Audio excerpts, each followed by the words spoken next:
The story begins on a bright June 16th morning.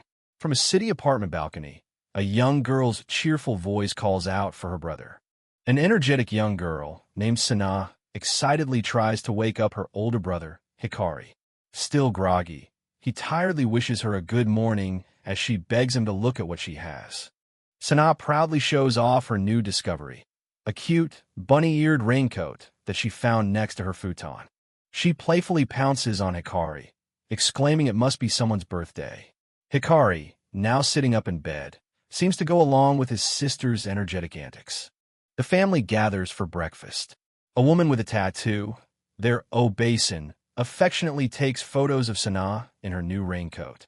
Sana eagerly hopes for rain, while another young woman at the table asks when the rainy season, or rain bomb, will start. Filled with excitement, Sana begs her brother to go outside with her right away. She is the only 6-year-old who seems to get this excited about rain, much to the amusement of her family. Hikari hesitates, asking if she really wants to go now. Seeing his reluctance, Sana's joyful expression quickly turns to disappointment before she suddenly runs off. Having run outside on her own, Sana is already happily singing and playing, eager for the rain to start. Meanwhile, a notification pings on a phone left inside. Hikari follows her out, umbrella in hand. Sana, clad in her bunny raincoat, joyfully runs ahead of him on the sidewalk. Sana turns back, telling Hikari that he has to watch a video she made on their obeisan's phone when they get back. Hikari looks on with a somewhat weary expression. Just then, the rain begins to pour down. Sana is ecstatic, shouting with joy as she runs through the downpour. Hikari calls out for her to wait as they weave through a crowded street of umbrellas. At 8:24 a.m., the joyful atmosphere suddenly vanishes. In the middle of the rain-soaked crowd, Sana looks up at the sky and curiously says, "Angel-san." A worried Hikari calls out her name. Chaos erupts. Strange, winged creatures with halos, the angels, descend from the dark, cloudy sky. People are sent flying as umbrellas scatter in the wind, a scene of pure pandemonium. Sana is thrown into the air amidst the chaos. The angelic figures loom ominously in the sky above the city buildings. As an army of angels watches from above, one of them fires a devastating energy beam. It shoots directly towards Sana, while Hikari desperately shouts her name and reaches out to save her. The beam strikes its target. Sana is impaled through the chest, a look of shock on her face as she weakly calls out for her brother one last time. Hikari can only watch in horror, his hand outstretched in a futile attempt to reach his sister as she falls. In the next moment, Hikari himself is violently thrown back by the force of another blast. On the morning of June 16th, at 8:24 a.m., four angels attacked Tokyo. In the aftermath, all four were confirmed dead, but not before causing 256 civilian and public official deaths and 1,327 injuries. The scene jumps forward 5 years. On a bustling city street, a team of hunters is on the move. A blonde woman reports the target is 500 meters northwest. A team member named Clemens is urged to hurry. The target's energy signature, a light source reaction, has stopped at a high school up ahead. The scene shifts to the rooftop of that same high school. Two female students are sitting together, one asking the other for some hand cream.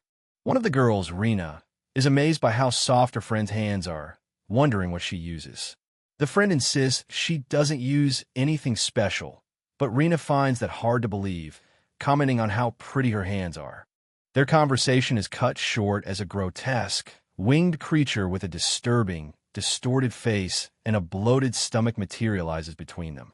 The angel's face, a horrifying mask with a gaping, tooth-filled mouth, cracks open with a sickening laugh, causing the two students to flinch back in absolute terror. The two girls scream and dash for safety. As they run, a close-up reveals an intense, glowing eye watching the scene unfold. The students frantically try to escape through a rooftop door, but the angel lets out a deafening shout, unleashing a powerful force. The angel's attack creates a massive, destructive explosion on the rooftop. Thrown to the ground by the blast, the girls are injured and helpless. A figure approaches as text explains that this species, which first appeared 5 years ago, attacks humans with ruthless cruelty. The monstrous angel, now with a different black smiley face mask, sadistically pins one of the screaming students to the ground. A narration box explains that in the face of the angel's terrifying power, humanity could do nothing but submit. The text calls for Akashi on site. A young man with his hair tied back and a katana on his back arrives on the scene. It's the hunter Akashi. He sizes up the situation, confirming the target in sight. While the angel cackles maniacally, Akashi coolly assesses it, noting that communication is impossible and dismissing the creature as a dud. As the terrified student struggles under the angel's grasp, Akashi appears to lock onto his target with a sophisticated targeting system. With incredible speed, Akashi strikes. He cleanly severs the angel's arm and sends the creature hurtling off the rooftop and down toward the city below. Undeterred, the angel continues its maniacal laughter as it unleashes a swirling vortex of dust and debris from its position. The angel seems to mock Akashi from within the storm it has created, finding the hunter's efforts laughable. An overhead view shows Akashi standing calmly at the center of the swirling vortex, facing the taunting angel head-on. The hunter is formally introduced. Third-class hunter Hikari Akashi. With a steely gaze, he draws his sword and tells the angel just how weak it is. After the battle, Black Umbrella Covenant agents secure the neutralized angel in a container. Other agents tend to the two traumatized high school students, wrapping them in blankets. Watching from a distance, two officials discuss the incident. One questions how a kid like Akashi can hunt angels, while the other attributes it to a special power he possesses, referencing the June 16th incident 5 years ago. The scene flashes back 5 years, showing police in riot gear firing their weapons at the angels, but the bullets have no effect. The narration explains that out of nowhere, a man from a group called the Black Umbrella Covenant appeared and single-handedly wiped out the angels in an instant. Back in the present, Akashi stands by the road when a car screeches to a halt. The driver gives him a thumbs up, calling it a reverse hitchhike. A cheerful, heavy-set man leans out of the driver's window, congratulating Akashi on a job well done. The car speeds off with Akashi in tow. Now inside the car, the stoic Akashi reveals he was called in for the mission without being given a specific reason. The driver, introduced as Black Umbrella Covenant operator Momo Samo, explains that he had to do the pickup because the branch is swamped. He was busy watching something called Ikuga. Momo enthusiastically shows off a figurine for what he calls the god-tier anime of the season, Ikusuba Girl.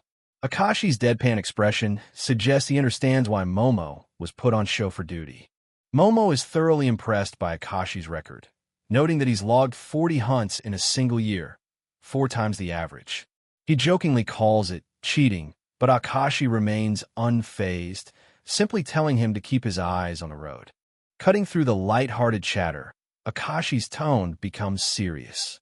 He grips the handle of his katana and asks for any updates on the important matter he had Momo investigate. Momo apologetically informs Akashi that he hasn't found any of the requested info yet.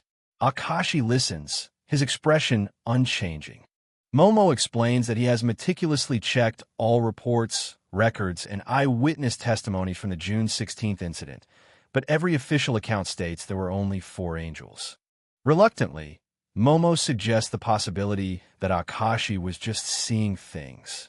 The comment triggers an intense flashback for Akashi, his eyes narrowing as he remembers the horror of that day. Akashi internally pushes back, certain of what he witnessed.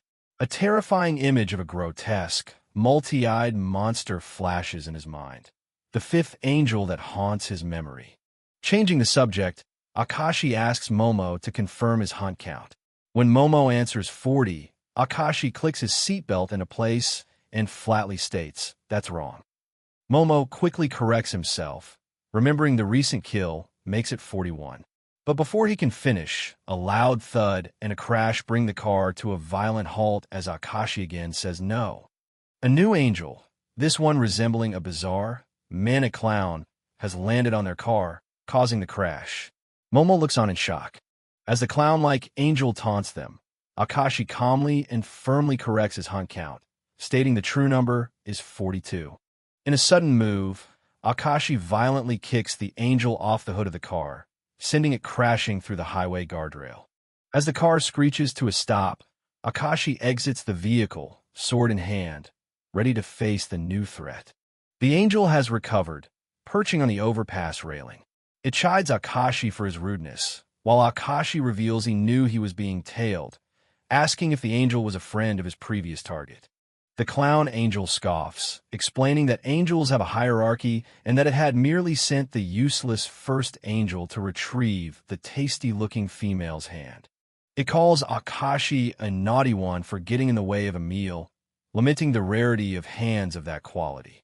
Akashi cuts him off, stating that he talks too much. Akashi coldly tells the angel to shut up and speak with your hands. The angel laughs, finding his bravado amusing before preparing to engage. Akashi lunges forward, but the angel leaps into the air to dodge. Akashi's attack misses the angel and instead smashes into the asphalt of the overpass. The force of Akashi's blow leaves a giant, hand-shaped crater imprinted on the road. Watching from a car, Momo nervously calls out to Akashi. The angel peers into the crater and mockingly declares it a beautiful way to die, saying it envies the hunter. The angel continues its monologue, revealing its obsession. It claims that hands are the only thing of value that humans possess, as its own wings, seemingly made of hands, flutter. It licks its own fingers, creepily describing the hands of human females as a delicacy of the highest quality. As it gloats, a glint of light appears from the darkness of the crater. Akashi bursts from the crater, moving at incredible speed. The angel is caught by surprise as the hunter closes the distance in an instant. Suddenly, a forest of ghostly, white hands erupts from the ground, reaching out to grab and ensnare Akashi. Undeterred, Akashi unleashes a powerful spinning slash, effortlessly slicing through the swarm of ghostly hands. He breaks through the angel's defense and, in a flash, cleanly severs one of its arms at the shoulder. With the angel disarmed and screaming, Akashi slams it to the ground with a powerful stomp, pressing his blade to its back to gain the decisive advantage. Pinned and helpless, the angel's arrogant demeanor evaporates. It begins to plead with Akashi, frantically claiming it was all a misunderstanding and that he was just playing around. Akashi appears to let his guard down, giving the angel an opening. It immediately seizes the chance, leaping off the overpass and splashing into the dark water below. Momo panics and yells at Akashi not to follow, warning him that it's a trap. Akashi, however, steps onto the ledge of the guardrail, ignoring him. Momo desperately explains that angels can't drown and that the creature is baiting Akashi into a new stage where it has the advantage. Unfazed, Akashi dives headfirst into the water. Beneath the surface, Akashi finds himself surrounded.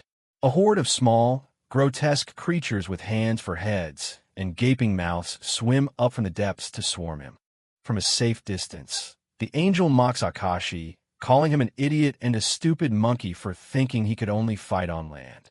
The angel then merges with a giant, monstrous fish-like creature, declaring that in the water, Akashi is now in its domain. From within the gaping maw of the fish monster, the angel roars for Akashi to die. Despite the overwhelming odds, Akashi remains perfectly calm, standing atop a pile of the hand-like minions as if waiting for the attack. Suddenly, a new power awakens, hunter instinct unleashed.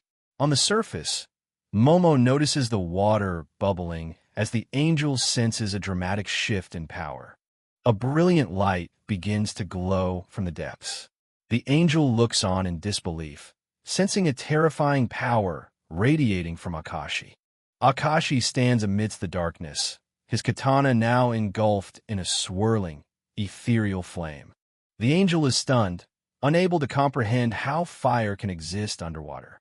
With a determined gaze, Akashi unleashes his attack, Bonfire. An immense pillar of fire erupts from Akashi's blade, engulfing the fish monster from within and incinerating it completely. A massive explosion of fire and steam bursts from the river, shattering the quiet of the night. Blown back by the sheer force of the blast, Momo can only stare in awe, declaring the impossible sight a god-tier plot twist. The surface of the river continues to burn with an unnatural, roaring fire. The charred, skeletal remains of the once arrogant angel are all that's left after being engulfed by the underwater flames. Momo looks on, speechless. On the overpass, civilian onlookers are baffled, filming the impossible sight of the river burning. Momo begins to explain the phenomenon to a confused bystander, stating that since the dawn of civilization, humans have been hunters. He continues, explaining that deep within the human spirit lies a primal urge to hunt, a force that can sometimes overflow. When this urge manifests, it can grant incredible powers. Some might gain the strength to move mountains, others the ability to summon rain, and some, like Akashi, can even ignite flames underwater. As Akashi emerges from the burning water, Momo gives this power a name, a force that transcends human comprehension, the predator's drive. The burnt husk of the angel begs for mercy. Akashi approaches it, his expression cold, and states that he has a question about the incident from 5 years ago. The angel laughs, confirming it knows the official story of the 4 angels that attacked Tokyo. But Akashi knows that's not the whole truth.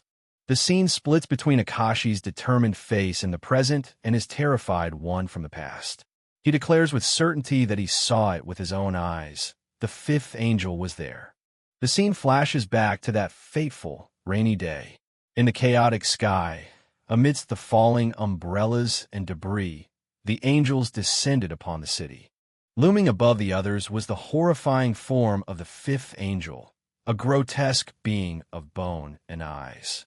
Akashi is certain of its existence. His face contorted with cold fury, Akashi declares that one of the filthy insects that killed his sister, Sana, is still out there. The burnt angel, having no memory of this, is utterly confused. Realizing this angel has no useful information, Akashi dismisses it as another dud. He sheathes his sword and begins to walk away, as the creature frantically begs him to wait. The charred angel pleads for its life, begging Akashi not to use his flame power again. But Akashi, his decision made, ignites his blade once more and turns back to face his helpless target. As he walks forward, his silhouette is framed by 2 massive, fiery wings, a manifestation of his burning, all-consuming desire for revenge. With eyes full of cold, unwavering resolve, Akashi delivers a final, chilling message. He declares that the angels were the ones who ignited this fire within him, and that the flames of his vengeance shall never be extinguished. In the depths of his unconsciousness, a gentle voice calls out to Hikari Akashi. It's a dream, or perhaps a memory, as his sister's voice pleads for him to wake up. Hikari's eyes snap open. The dream fades, replaced by the sterile reality of a hospital room. He is battered and bandaged, and sitting by his bedside is a blonde-haired man, Ryuji Kunamoto. For Hikari, this is awakening to a nightmare. Ryuji is overwhelmed with emotion, tears of relief streaming down his face now that Hikari is awake. But Hikari is weak and disoriented, his first words a faint call for his aunt as he gazes out at the rain-streaked window. Outside, the rain continues to fall on Yamamoto General Hospital. Ryuji explains how worried he was, afraid that Hikari would never wake up. The weight of those words begins to settle in, and a look of dawning horror spreads across Hikari's face. A small, worried face peeks into the room. It's his little sister, Sana. With guilt in her eyes, she quietly asks her big brother if he's okay, wondering if this is all her fault. Hikari's eyes widen in shock, a traumatic memory flashing through his mind. Ryuji's voice cuts through the haze, listing his injuries, a ruptured left eardrum and abdominal trauma, confirming the severity of the incident. Ignoring his own condition, Hikari's first thought is for his sister. He urgently asks if Sana is hurt. In response, Sana herself pops up from behind the bed, energetically declaring that she's perfectly fine. To prove her point, Sana playfully challenges her injured brother to a race. Her childish innocence is a stark contrast to the heavy atmosphere in the room, and Ruji can only look on with a sad expression. Sana dashes out of the room to play tag with her aunt. But as Hikari watches her run, the innocent sight triggers another horrifying flashback, the image of a desperate, outstretched hand burning in his memory. Hikari tries to calm his racing heart, repeating to himself that Sana is her usual self, that she's okay. He desperately clings to the idea that everything is all right, even if he doesn't fully believe it. The scene shifts to a memory from the past. A younger Sana excitedly tells her brother about a video they have to watch when they get back, a moment from a happier, simpler time. Back in the present, Sana excitedly brings up the video again, handing her aunt's phone to Hikari. He takes it, ready to step back into that memory from 5 years ago. Hikari looks down at the phone, his expression unreadable. He fumbles with the screen for a second, questioning if it's recording, before the video finally begins to play. On the screen, a joyful Sana, wearing an adorable hooded raincoat, beams at the camera. She happily announces that she has just turned 6 years old, a surprise for her big brother. A close-up of Hikari's eye shows him completely captivated, the reflection of the screen illuminating his gaze as he watches the precious memory unfold. In the video, little Sana chatters unexcitedly. She can't wait to grow up, to become as tall as Hikari, to wear the same uniform and see all the things he sees. As Sana's voiceover from the past lists all the simple things she loves, the scene cuts to the present. Hikari, as if in a trance, walks barefoot out of his room and down the empty hospital corridor. He continues his somber walk towards the hospital's main entrance.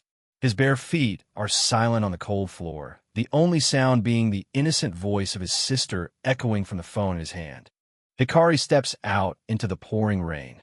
He stands with his arms outstretched, letting the cold water wash over him as Sana's cheerful voice lists off all the things that make her happy, ironically concluding with, "Everything's fine."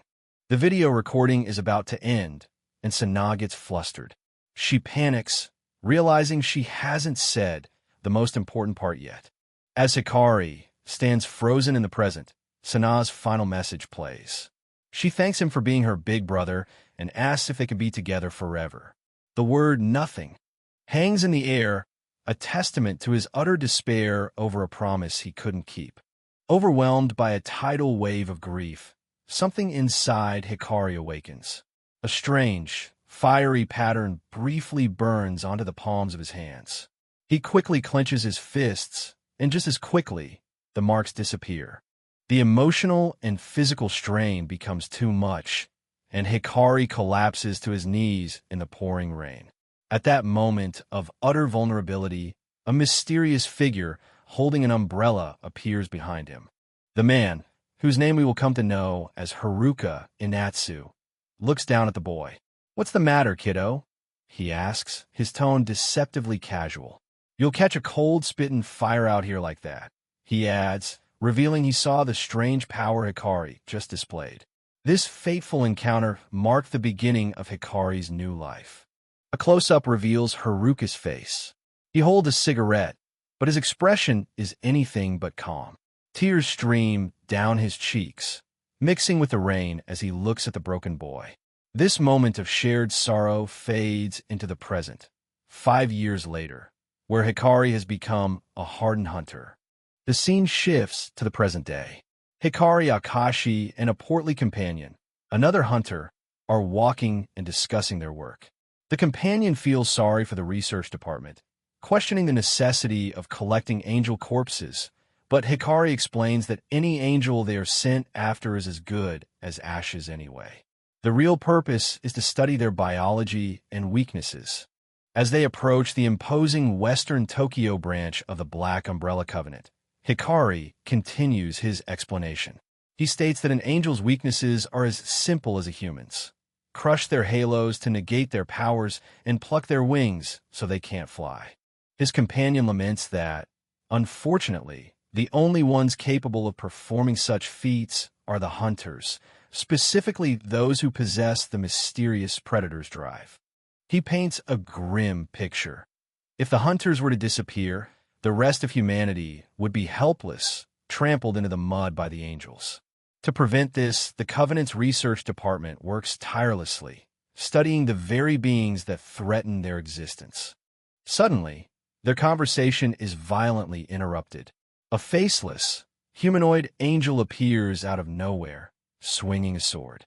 Hikari narrowly dodges, but the angel's blade slices right through his portly companion. The angel lands gracefully, its featureless face unsettling. Unlike the mindless monsters they usually face, this one speaks, its voice resonating with chilling purpose. We are the angels, bestowers of your next existence. The surviving hunter companion panics, screaming in terror.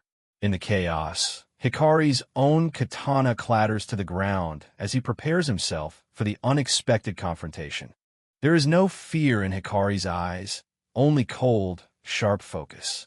With his blade now in hand, he locks his gaze onto the sentient angel, ready for battle. The angel lunges, but Hikari is faster.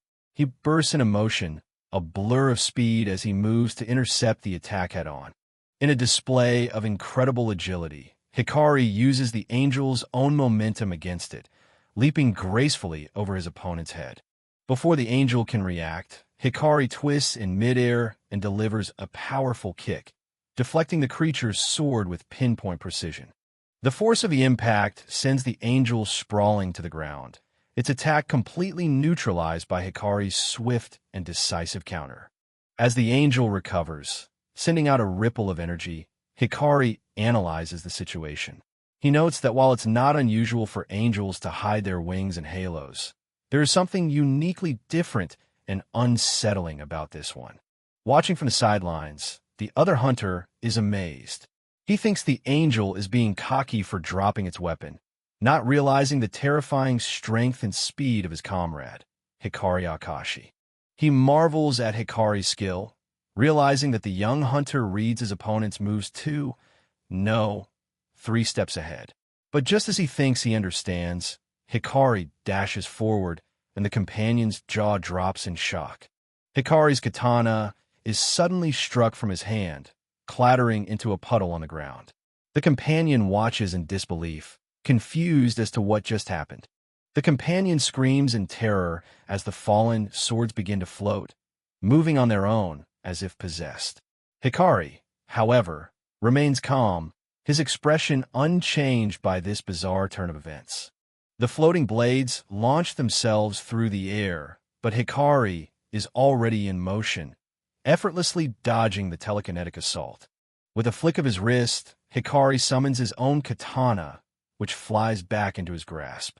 But as he prepares to re-engage, a hand reaches out and touches his blade, causing it to ignite with a mysterious flame as a voice says, "Easy now." Just as quickly as it appeared, the flame on Hikari's sword is extinguished by an unseen force. The angel points, sensing a new power on the field, and declares, "That's bad news." As the angel recoils, the chubby hunter cries out in confusion, asking Hikari why he would put out his own fire. But Hikari, equally bewildered, states plainly, "I didn't put out anything." A figure emerges from the shadows, casually running a hand through his hair. It's Haruka Inatsu, the very same man from Hikari's memory. "Playing with fire's dangerous, Hikari," he says with a smirk. The caption confirms his identity. Special Class Hunter, Haruka Inatsu. The other hunter is completely starstruck. Haruka casually asks if they've met, but the hunter can only stammer that even a background extra like him knows the famous Haruka Inatsu. The portly hunter continues to gush, calling Haruka totally OP, and recalling his legendary status as the youngest ever hunter to be promoted to the highest rank. Haruka, completely unfazed by the recent battle, simply lights his cigarette and makes a dry, teasing remark about his companion's weight. While his companion is lost in thought, completely captivated by the famous hunter, Hikari's stoic expression remains unchanged. He is clearly unimpressed by the banter, viewing the interruption as nothing more than a pointless delay. Haruka jokingly chides his portly companion, saying their earlier scuffle was just standard master-apprentice sparring. He smirks, adding that if he'd been serious, the man would be minced meat sizzling in a pan right now. Hikari, ever the stoic, cuts the chatter short, stating that pointless banter is a waste of his time and begins to walk away. Haruka looks on, a bit disappointed, lamenting the cold reception after their reunion. But Haruka knows exactly which strings to pull. He casually exhales a puff of smoke and adds, "Guess the lead I've got regarding the fifth angel can wait too, then."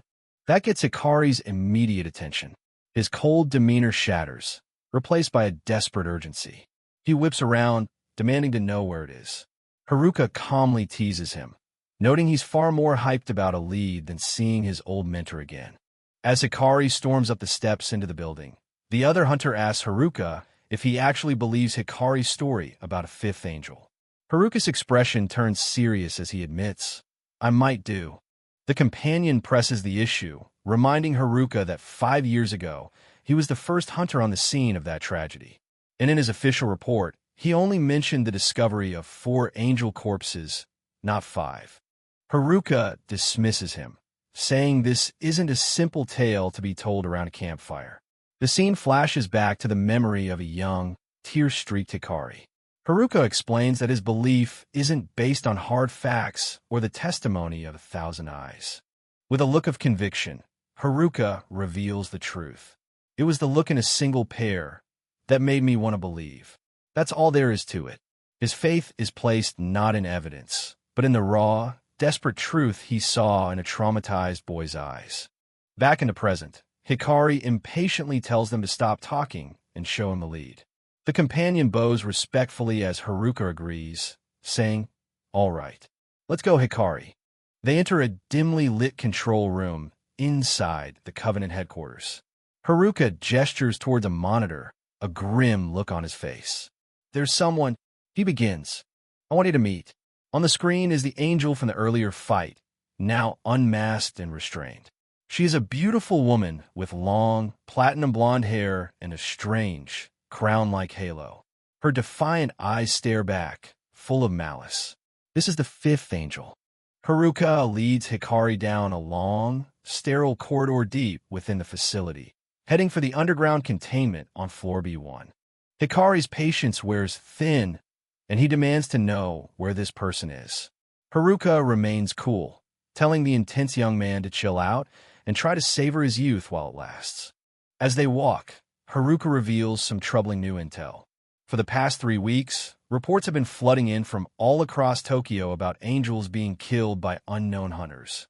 He explains that by the time Covenant teams arrive, the angels are already dead, their halos and wings ripped clean off. Hikari immediately connects the dots, asking if Haruka's suspect, an outsider with Predator's drive, is responsible. They arrive at a massive, fortified door marked with the number 1.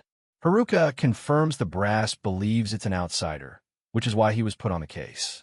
He approaches the retinal scanner, preparing to grant Hikari access to the secret within. Haruka Inatsu asks his partner, Hikari Akashi, about the angel he once mentioned. He specifically recalls Hikari describing its most distinct feature, a halo that looked like a crown, a detail that piques Haruka's interest. In the office, while casually eating a sandwich, Haruka remarks that all halos are supposed to be the same. Hikari listens with a skeptical and weary expression, clearly unconvinced by the standard explanation. As he walks towards the window, Haruka looks out and quietly admits to himself, "Or so I thought." This suggests that he has recently encountered something that challenges his previous beliefs. Haruka stares out the window, lost in thought. Hikari appears in the doorway behind him, his expression filled with concern and curiosity about what has captured his partner's attention. Hikari's mind flashes to a disturbing image, a captured angel, restrained and helpless. It's the very sight that made him question everything he knew, as he thinks to himself, "Until I saw this one." The scene continues with the captured angel, the fifth angel, breaking free. Her crown-like halo glows ominously as she shatters the glass wall containing her with a surge of power. The glass wall explodes outwards, showering the room with shards as a result of the angel's violent escape. With the angel now free, Hikari immediately lunges into action, charging towards her with his sword drawn, ready for battle. The two face off, their expressions intense. Hikari, filled with rage and determination, warns his partner, "Don't stop me." However, Haruka intervenes, placing a hand out to stop Hikari. He calmly tells him, "I'm doing this for you, you know," suggesting he has a larger plan in mind. Ignoring Haruka, Hikari's eyes are fixed on the captive. He recognizes her instantly, confirming his suspicions as he mutters, "This is it. That right there.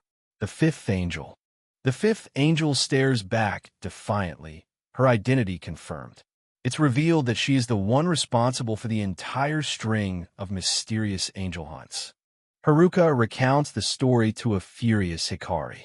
He explains that he found her at the scene of a light source reaction, where she was waiting with a pile of angel wings and halos, claiming she wanted to talk to someone important.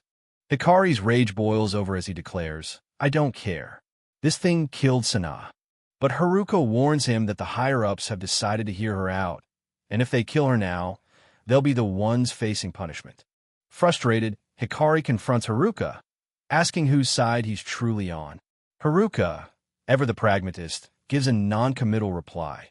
Depends who's skin. Haruka lays out the choice for Hikari.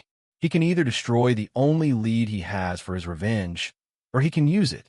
He reminds him that her unique halo is the one thing that matches the angel he's been searching for. The tension is palpable.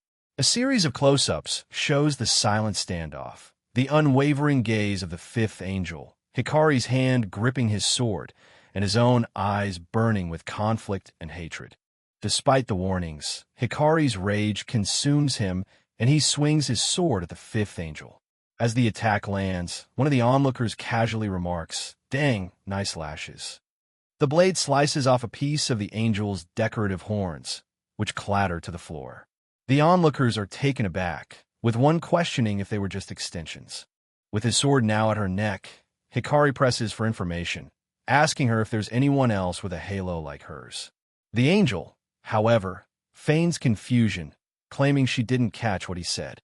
In a shocking act of defiance, the fifth angel licks the blade of Hikari's sword, taunting him to get it over with already. Hikari glares at her, annoyed by her provocative behavior. He asks her what she's staring at, telling her that killing her would be easy. The angel smirks, fully aware of her leverage. She points out that he can't kill her when he wants the information in her head. Unfazed, Hikari states that information is what he needs now and repeats his question. "Do you know of anyone else who has a halo like that?" The angel dismissively retorts, "And what if I do? What's it to you?" Her smug defiance clearly tests everyone's patience, as Haruka and his companion demand they hurry things up. Ignoring the onlookers, the fifth angel's expression turns sharp and predatory. She twists the knife with a cruel, targeted guess. "Let me guess. Someone important to you got killed." The accusation strikes a deep nerve, silencing Hikari as the painful memory of his sister flashes before his eyes. The fifth angel continues her psychological assault, looking down on Hikari with contempt. She calls him pathetic, dismissing his quest for vengeance as nothing more than a childish temper tantrum, stating that his eyes give away his immaturity. She continues to taunt him, saying he's just a kid lashing out at the memory of his past. She claims that even the dead would pity the pathetic boy he once was, a boy who has long since been burned away by his own anger.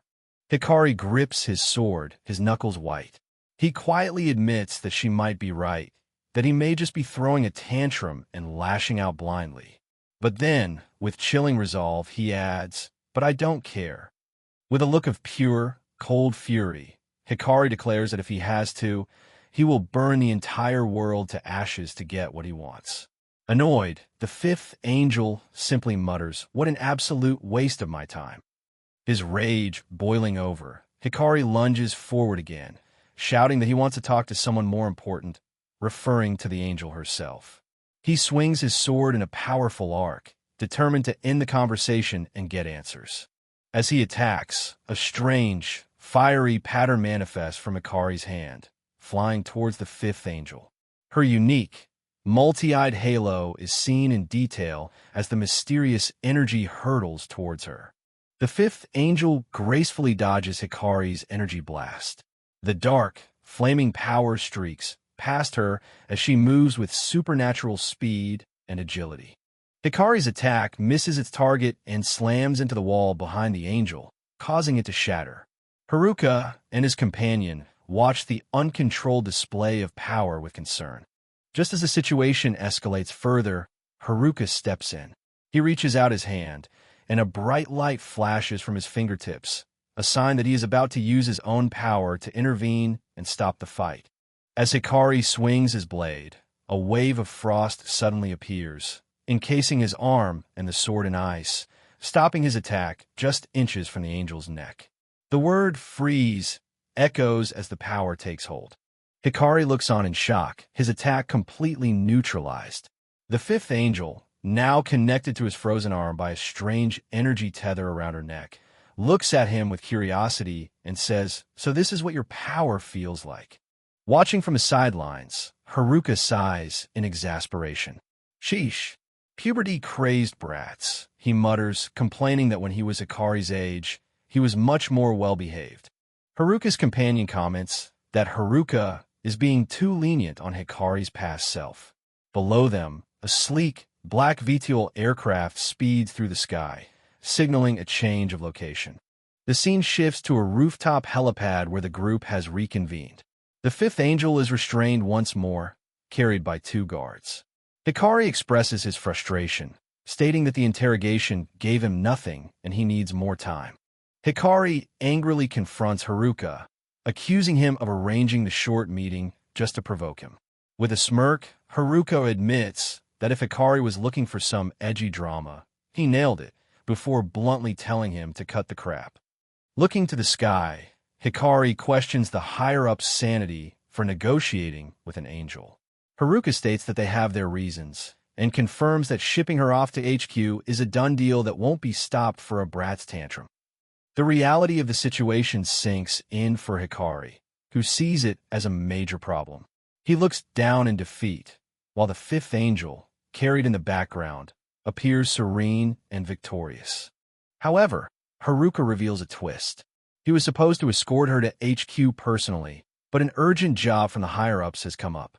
This means his original plan is canceled, and more importantly, there is now one spare seat on the transport. With a clever smile, Haruka presents the solution to Hikari, calling him the perfect substitute. He brushes off Hikari's thanks, pretending it's a simple matter of convenience, like picking up a dropped key. As they proceed, Haruka delivers a stern warning. Hikari's role is strictly to escort the angel to headquarters. There is no guarantee he will ever get to meet her again once they arrive.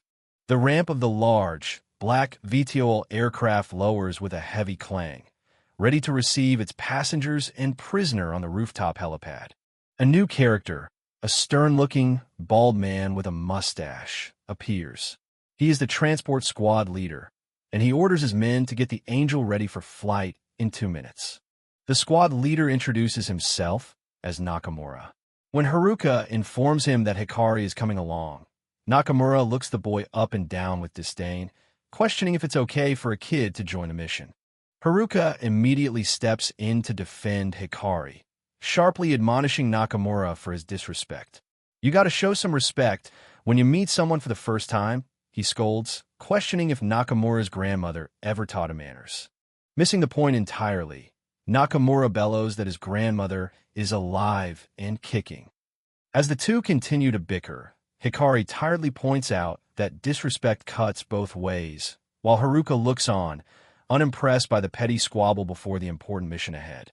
As they board the aircraft, Nakamura tells Hikari to relax, remarking that he's already missing the usual corpse runs and that, if worst comes to worst, at least they have a proper hunter with them. Haruka watches them go from the helipad.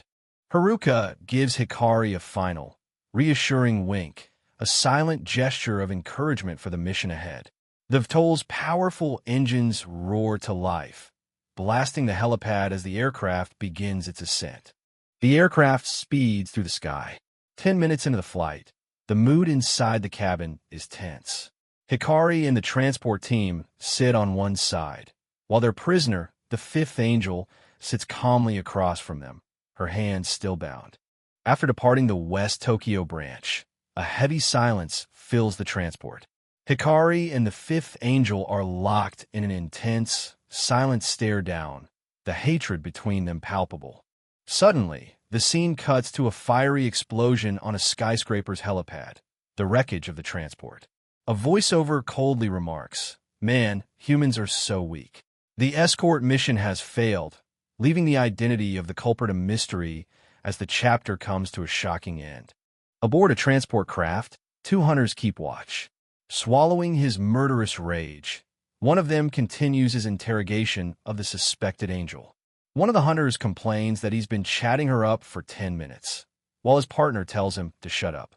Ryuji Kunamoto, the boss, is watching the interrogation unfold from a distance. One of the hunters approaches him, worried that the current line of questioning might provoke the subject. The interrogator, Hikari Akashi, asks the captive angel if she was the one who killed Sana 5 years ago. The angel, looking bored, retorts by asking if he has any friends. Ryuji tells Hikari that that's enough, but Hikari's determined gaze shows he has no intention of stopping. Ryuji insists that trying to have a proper conversation with an angel is pointless, calling them savage, cold-blooded monsters. Hikari, however, believes he still has time to get the answers he seeks.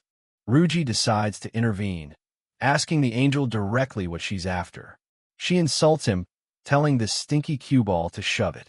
The two hunters from before are shocked at her audacity, with one calling Ryuji a Statham-style scum. Hikari, losing his patience, tells all of them to be quiet. With a grim expression, Hikari states that he's waited 5 long years for a lead like this, and none of them can imagine how long that felt. He declares that he won't be able to live with himself until he turns the scum who killed Sana to ash with his own hands. The angel looks on with disdain, remarking that he's her least favorite type, while Ryuji and the others watch. Finally giving in, the angel agrees to talk. The scene flashes back to 5 years ago, aboard a similar craft, as Hikari listens intently. Suddenly, a massive explosion rocks the ship, tearing through its hull in the pouring rain. The force of the blast sends everyone flying, throwing the ship's interior into chaos. The craft breaks apart mid-air, plummeting towards the futuristic city below as its occupants are thrown out into the open sky. The two masked hunters, Kenji and his partner, fall screaming. In the heat of the moment, Kenji yells, "See you in the next life, idiot brother," while his partner screams back that he wants a sister next time. As they continue to fall, Kenji fantasizes about having a bangin', technically unrelated big sister, much to his partner's disbelief, right before they crash into the side of a glass skyscraper. Meanwhile, Hikari unleashes a powerful swooping attack with his sword, cutting through the air as he falls. He grabs onto the side of the building and smashes through a window, crashing into an office. Kenji's partner lands hard, while Kenji checks on him. Kenji, disoriented, asks what happened. He learns that his leg is busted. Hikari explains that their plane was ambushed by an angel in an office building in the Central District. Hikari corrects himself, stating that it was more likely several angels that attacked them, leaving Kenji in shock. As Hikari prepares to leave to find the angel, Kenji and his partner try to stop him, wanting to come along. Kenji frantically tries to contact their boss, but gets no response. Kenji's partner worries that it's too dangerous for non-hunters, but Hikari coldly states that right now, the boss isn't his top priority. Enraged, Kenji's partner grabs Hikari, yelling at him for abandoning his duty as a bodyguard. Kenji holds him back, reminding him that Hikari was assigned to guard the angel, not them. Hikari grabs the hand on his collar, telling the hunter that he's not the only one who's hit rock bottom. The white-haired hunter's anger gives way to a painful memory. He explains that the boss, Ryuji, was the one who took them in after angels killed their mom, pulling them out of the darkness and offering to carry their pain. In the flashback, Ruji offers the two grieving boys a place in his squad. He tells them there are things only they can do, giving them a purpose and lighting a path for them to follow through rigorous training. Back in the present, the white-haired hunter finishes his story, telling Hikari that maybe that kind of light, the kind their boss showed them, is what he needs too. A note is seen on the wall, a sarcastic "thanks for the overtime," as the memory of their boss's care lingers. But Hikari shoves the hunter aside, coldly stating he doesn't have time to deal with them. He runs off, leaving the same note behind as a sign of his disregard for their concerns. Elsewhere in the building, chaos erupts as office workers flee in terror from the commotion. In a bathroom stall, an office worker complains about her job, lamenting that a third of her life is spent sleeping. The constant pressure of work makes her wish the whole concept of companies would die. Suddenly, an angel crashes through the ceiling above her, sending debris flying. The terrified woman looks up from her phone just as the creature bursts into the room. The hunters are running down a corridor. Hikari, carrying the injured white-haired hunter, recognizes the creature as the thing that took out their transport, as it flies menacingly towards them. Kenji sarcastically thanks the creature for the vital intel, remarking that its creepy, wide-eyed face has the same look his mom used to have when she was pissed off. The white-haired hunter yells at his brother to run faster, but Kenji retorts that this is nuts. He's already going flat out and isn't gaining an inch on the creature. Hikari spots black smoke coming from the rooftop of a neighboring building. Kenji, thinking it might be their boss, tells Hikari to follow him, claiming to know a shortcut as they search for an elevator. The trio makes a desperate leap, shattering a window and jumping across the gap between the skyscrapers to escape the pursuing angel. But the angel follows close behind, bearing down on the midair. The hunters can only scream as it approaches, with Kenji shouting that this guy is nuts. With incredible speed, Hikari draws his sword, parrying the angel's bladed arm and deflecting the attack, saving the twins from being impaled. He swiftly follows up with a powerful thrust, plunging his sword deep into the angel's body. He calls out the name of his technique, Okirby Blaze. A massive burst of fire erupts from Hikari's attack, engulfing the angel in a deadly inferno as he channels his power through his blade. As the burning angel falls away, Hikari grabs onto his two comrades, guiding their descent towards the rooftop of the adjacent building. They hit the roof hard, but they've made it across safely, thanks to Hikari's intervention. Staring in disbelief at Hikari's power, the twins declare that he's not human in more ways than one. Hikari looks back at them, exhausted but determined. With the immediate threat gone, Hikari turns to the two hunters sitting on the ground and asks what they think they're doing. The twins, still in shock, can only reply that they aren't doing anything. A horrifying scene is revealed. The female angel they were interrogating is sitting calmly on the chest of their fallen boss, Ruji, surrounded by flames and destruction. When asked what she's doing, she smiles and replies, "Isn't it obvious? Babysitting." The chapter ends as the hunters cry out for their boss, watching helplessly as the angel stands triumphantly over Ruji's defeated body. Kenji and his partner, Saori, are filled with rage.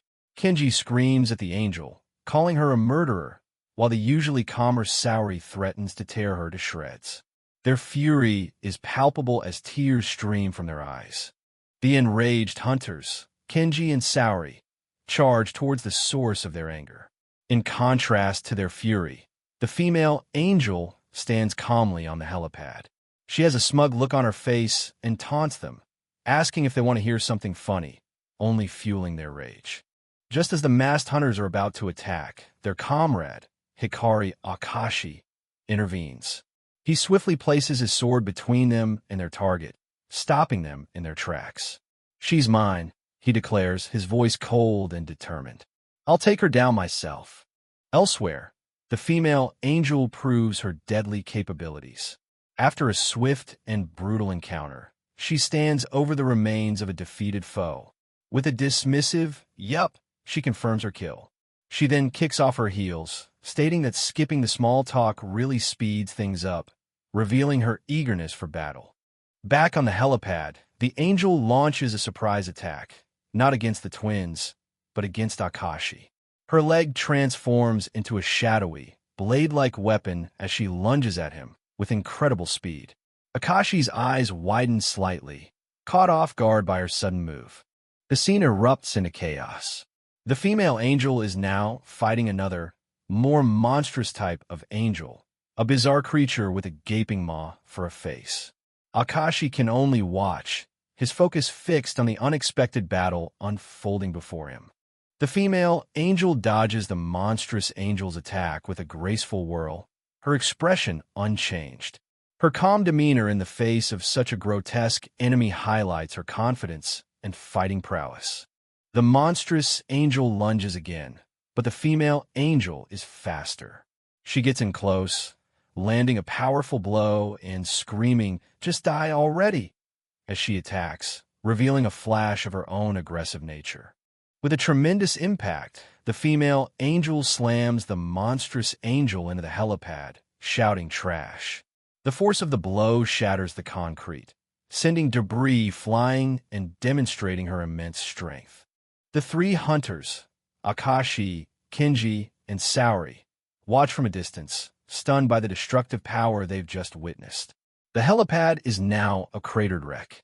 Kenji, shocked, questions if the angels are fighting each other, a thought that leaves Akashi with a grim, contemplative expression. Akashi looks up as more of the monstrous angels descend from the sky, their bizarre forms silhouetted against the buildings. He grips his sword, ready for the next wave of attack. The female angel, having landed in the rubble below, looks up with an expression of pure contempt. "Pathetic," she scoffs, "every last one of you." Her arrogance is unwavering, even when surrounded by destruction. The scene shifts to an office building that has been torn apart. The female angel now stands amidst the wreckage, surrounded by a swarm of the lesser, monstrous angels. Unintimidated, she taunts them, "Come on, call your leader already." One of the creatures manages to grab her leg. As she looks down, she coldly asks what their problem is, their ears or their brain. With a sudden, brutal stomp, she crushes the angel's head under her foot, the impact echoing through the destroyed office. The other angels are stunned into inaction, their mouths gaping at the display of power.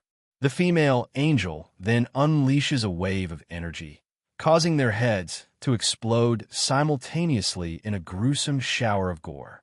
She continues her onslaught, demonstrating incredible agility and a mastery of firearms. She evades an attack with a swift cartwheel and, in the same motion, shoots another angel point-blank in the face, counting her kills as she goes. 9. With incredible speed and ferocity, she tears through the remaining angels, her blade a blur of motion as she continues her merciless countdown. 5, 6, 7, 8.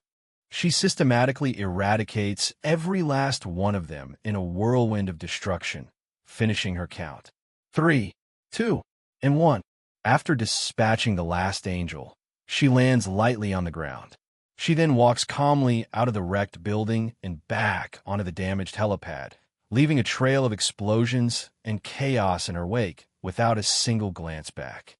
Now back on the helipad, she confronts Akashi. With a cold, piercing gaze, she asks him, "What are you doing?" Akashi returns her stare, his own expression unreadable. After a moment of silence, he replies with chilling simplicity, "Isn't it obvious? Taking out the trash." Akashi unleashes his own power. A massive vortex of dark energy and fire erupts around him. He stands at the center of the storm, a solitary figure ready to purge his enemies. Akashi manipulates the dark flames, forming them into a serpentine whip. He lashes out, not at the female angel, but at another monstrous angel attempting to attack from behind. The female angel watches, a flicker of surprise and annoyance on her face as she grunts. Meanwhile, in another part of the wreckage, the hunter's boss, Ruji Kunamoto, begins to stir. He groggily awakens, muttering "gram gram," before realizing it was just a dream and lapsing back into unconsciousness. He's bleeding from a head wound, as the concerned faces of Kenji and Saori look on. The final panel returns to the rooftop standoff. The female angel and Akashi are separated by the wreckage. From the perspective of the worried twins, Kenji and Saori, an ominous realization dawns. The boss is back from the dead. This likely refers to Ryuji waking up, adding another layer of complication to the tense situation.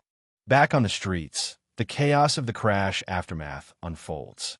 Saori and Kenji rush the badly injured Ryuji on a stretcher, trying to get him to safety.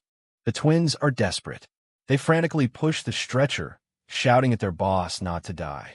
Ryuji is unconscious with an oxygen mask on his face as Saori directs them towards the infirmary. In a stark contrast to the panic, Akashi stands coolly observing the injured Ryuji from a distance, remarking on how weak humans are. The female angel is by his side, watching the scene unfold. The angel confronts Akashi, asking why he bothered to save his boss. Akashi explains his pragmatic reasoning. Saving Ryuji could be useful for negotiations later and would make a good first impression. The angel seems irritated by his cold, calculating logic, calling it a waste of time. "Oh, I'm sorry," the angel says with biting sarcasm. She calls Akashi out, reminding him that he was the one who pointed his sword at her without a second thought just moments before, questioning his inconsistent actions. The angel turns away from Akashi in frustration. She accuses him of not seeing her for who she is, claiming that all he sees are the stereotypical halo and wings of an angel. Meanwhile, Akashi seems to be tinkering with a small device, unfazed by her words. A new, energetic figure arrives. It's a short girl with a distinctive eye patch and haircut, playfully swinging a kendama. She announces she's come to get the incessantly bickering duo. The girl, a hunter herself, cheerfully offers to let them play with her kendama. She introduces herself as being deployed to handle the bickering pair, asking if they're in. The constant clacking of the kendama grates on the angel's nerves. She repeatedly snaps, "Shut up," but the girl ignores her, continuing to play and asking if she's even listening. The girl finally introduces herself as second-class hunter Nakota Kinzaki. She tells the angel that she heard her, but she has no intention of stopping her game, even cheekily suggesting the angel's hands aren't suited for it. Now inside an elevator, the angel is visibly annoyed, complaining that being boxed in with the world's biggest weirdos is going to drive her crazy. Nakota continues to play with her kendama, while Akashi remains silent. Nakota suddenly gets uncomfortably close to Akashi, staring intently at his face. She blows a bubble with her gum, popping it as she finally seems to recognize him. Akashi warns her to sit down before she gets hurt.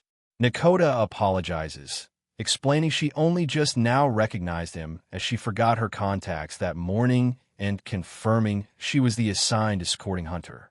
A transport vehicle drives across a long bridge towards an imposing, monolithic skyscraper, the Black Umbrella Covenant headquarters central tower. Inside a sterile underground entrance, the angel mockingly asks if this underwhelming garage is the hunter's castle. Nakota explains that their organization, once hidden, revealed itself 5 years ago when the angel population surged and desperate civilians were looking for hope. Nakota continues, stating that they built grand, above-ground facilities nationwide. The angel, annoyed at being categorized, tells her to quit the "your kind" talk, but Nakota points out that differences in perspective are inevitable. A mysterious, hulking figure carrying a black parasol appears, tasked with taking the angel to the higher-ups. The angel, looking at the strange assembly of hunters, exasperatedly asks if they are all freaks. Just as the angel is about to be led away, Akashi stops her. He demands to know what she was about to say right before their transport was attacked. The angel, feigning exasperation, finally relents. "Fine, I give up," she says, only to follow it with a dismissive "I forget" as she turns and walks away with her silent escort. Akashi is left standing alone in the long, sterile hallway, watching her depart. After a moment, a voice calls out to him. It's Nakoda, pointing him in a different direction. She tells him they're going up, and then casually asks him to spar with her later, much to his confusion. In the elevator, Akashi questions why Nakoda would need to spar with him, reminding her that she topped last year's entrance exam. In the elevator, Akashi questions why Nakoda would need to spar with him, reminding her that she topped last year's entrance exam. Nakoda reveals the truth. She only passed because Akashi went easy on her during the final exam, admitting that simply passing was her only goal. Leading Akashi down a brightly lit corridor, Nakoda says he can consider the future spar as payback. She stops abruptly at a door, questioning if this is the right way out before knocking and announcing, "I've brought him." Inside the office, Director Haim Ruri and Akashi face each other for the first time. The air is thick with unspoken tension as they silently size one another up. The tense silence is broken by Inatsu, the director's assistant, who furiously yells at Nakoda for bursting in without knocking. Nakoda calmly retorts that she was simply following orders to bring the escorting hunter to the director. Akashi, visibly uncomfortable with the situation, tries to excuse himself, but Director Ruri, still getting dressed, stops him. She dismisses the interruption, stating that it saves time, and addresses him directly as Akashi-san, third class. As she finishes buttoning her shirt, she formally introduces herself. Haim Ruri, director of the Black Umbrella Covenant. She then commends Akashi for his excellent job handling the earlier attack.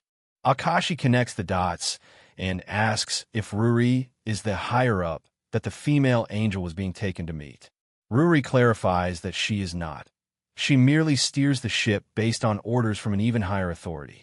Ruri explains that the angel is meeting with the organization's highest authority, the Chrysanthemum Triad. Feeling the meeting is over, Akashi asks to return to his post. His abruptness infuriates Inatsu, who calls him an insolent little brat.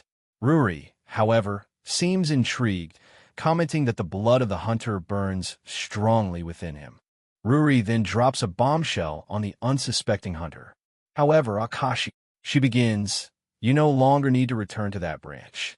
From now on, your jurisdiction is here in the metropolitan area, operating out of headquarters." Ruri asks if the new assignment is to his liking, while Inatsu chimes in that being assigned to headquarters is a great honor. Akashi remains silent, his back turned as he processes the unexpected change in his station. Ruri, ever perceptive, correctly reads his mood. She notes that his first real lead in years has amounted to nothing and that he is now dejected. Akashi is visibly surprised that she could know such a thing. She reveals her source.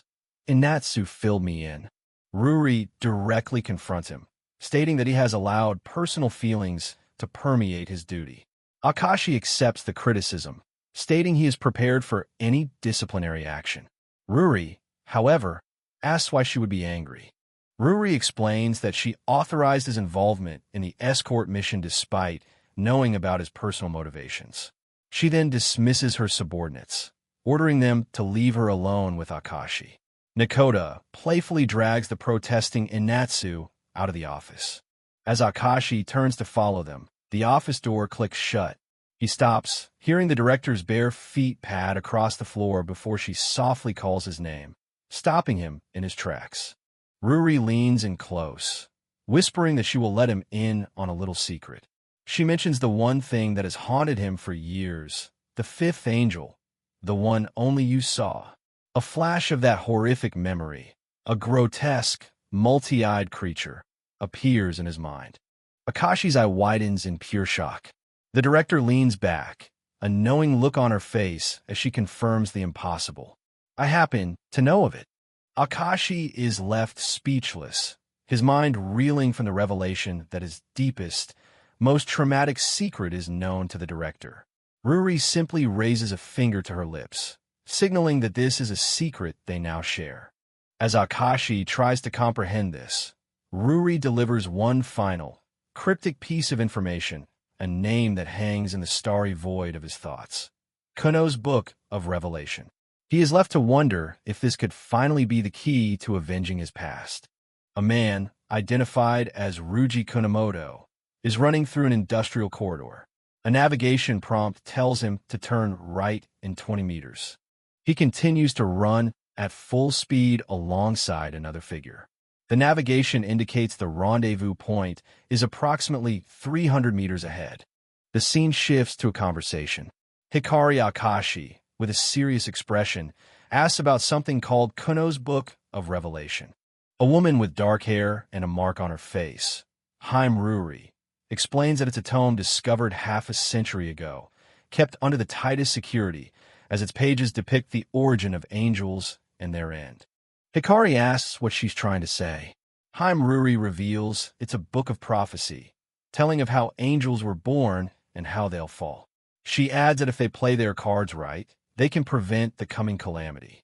Hikari remains skeptical, questioning her trust in this ridiculous picture storybook. Haim sits at her desk and confidently states that its accuracy up to this point has been 100%. As she works on her computer, she says that the details are restricted to only the highest level of command. She then retrieves a document from a drawer. Haim Ruri tells Hikari that she can share this much with him as she hands over the paper. Hikari's eyes widen in anticipation. The paper contains a detailed, disturbing illustration of a bizarre, skeletal angel-like creature with multiple wings and a twisted lower body ending in a sword. Haim Ruri holds the picture and asks, "Well, does this resemble your fifth angel?" Hikari is utterly shocked, his eyes wide with recognition. She explains that the image is a reproduction from the Revelation, and that this being appears repeatedly throughout the text. She believes it to be the key figure responsible for bringing about the calamity. Haim Ruri states that the fifth angel Hikari sought definitely exists, and that the book contains even more information about it, causing him to blush. Hikari demands that she show it to him. Haim calmly retorts, asking if he intends to take it by force, calling his proposition interesting. She leans forward, revealing a secret. A restriction is placed upon those who have read the tome. Hikari looks on, puzzled. Haim Ruri explains that even copying that single page was risky. If she were to utter a single word about the details of the revelation, her head would pop like a melon. A close-up shows her reptilian-like, eye throbbing. She offers him a deal. If he wants to gain access to the revelation, he must, in return, follow her orders and produce results in the Metropolitan District. She can then put in a good word for him. Hikari scoffs, asking if she wants him to be her lapdog. Haim challenges him, suggesting that if he doesn't like it, he should try to force it out of her and see if her head explodes. With the deal struck, Haim gives him his first mission: head to the underground waterway to the west and rendezvous with his buddy. Hikari stands by a manhole, questioning who his buddy is. As he walks through the tunnels, he argues that as a rule, hunters assigned to headquarters are required to operate in pairs, but he insists he can handle himself alone. Haim Ruri's voice cuts through his protests, telling him to shut up, that his opinion is irrelevant, and to head to the rendezvous point like a good pup. Now, running through the waterway, Hikari thinks to himself that while he doesn't know how much of the director's story is true, the director definitely knows something. For now, he decides to play along as he approaches the rendezvous point. A beep from his device signals his arrival. The navigation is complete. He looks around the empty space and wonders, are they not here yet? Growing impatient, Hikari stands amidst the sound of his own footsteps echoing in the tunnel. He mutters to himself, "I'll give them 4 seconds, then I'm dash." Deciding he's waited long enough, Hikari swiftly draws his sheathed sword, his eyes glinting with annoyance as he prepares to take action himself. Instead of waiting for a door, he creates his own entrance, shattering a concrete wall with a powerful strike, ready to confront whatever or whoever is on the other side. A bright light flashes from the hole Hikari created. From the darkness, a voice complains, "This sucks. It was too dark to see clearly." The smoke clears to reveal Hikari, who realizes he didn't hit an angel. He looks at his partner and says with disdain, "I thought it was an angel, but it was just you this whole time. You suck." His partner, a young woman with blonde hair, strikes a defiant pose, equally unimpressed. "This whole place sucks," she shouts back, "especially the company." The two stand off. She asks why he's here and calls him a freaking perv. Hikari, unfazed, gestures towards her chest and asks, "Where'd you get that?" He clarifies he's talking about the badge on her top, noting they're only given to hunters. She defensively shouts back that it was given to her, not stolen. She explains that the big shots told her to work with someone to wipe out the angels. As she talks, Hikari looks down on her, completely unconvinced. She seems to forget her instructions for a moment before correcting herself, remembering that she was supposed to be guided to her buddy. Pointing a finger at Hikari, the realization dawns on her. "No way. It's you." They stare at each other, both horrified by the revelation. In perfect, disgruntled unison, both Hikari and his new partner mutter, "This sucks." The scene flashes to director Haim Ruri's office. The new partner, Nanato, is there with her, asking if she's going to tell Hikari everything. Haim Ruri replies, "Perhaps. I want to keep him under my thumb." Haim Ruri continues, revealing that eventually, Hikari will learn the truth about her, Nanato, identifying her as the other key figure appearing in the revelation, the female angel of the Holy Grail. Back in the present, Nanato walks ahead of Hikari down a dark tunnel. A question hangs in the air.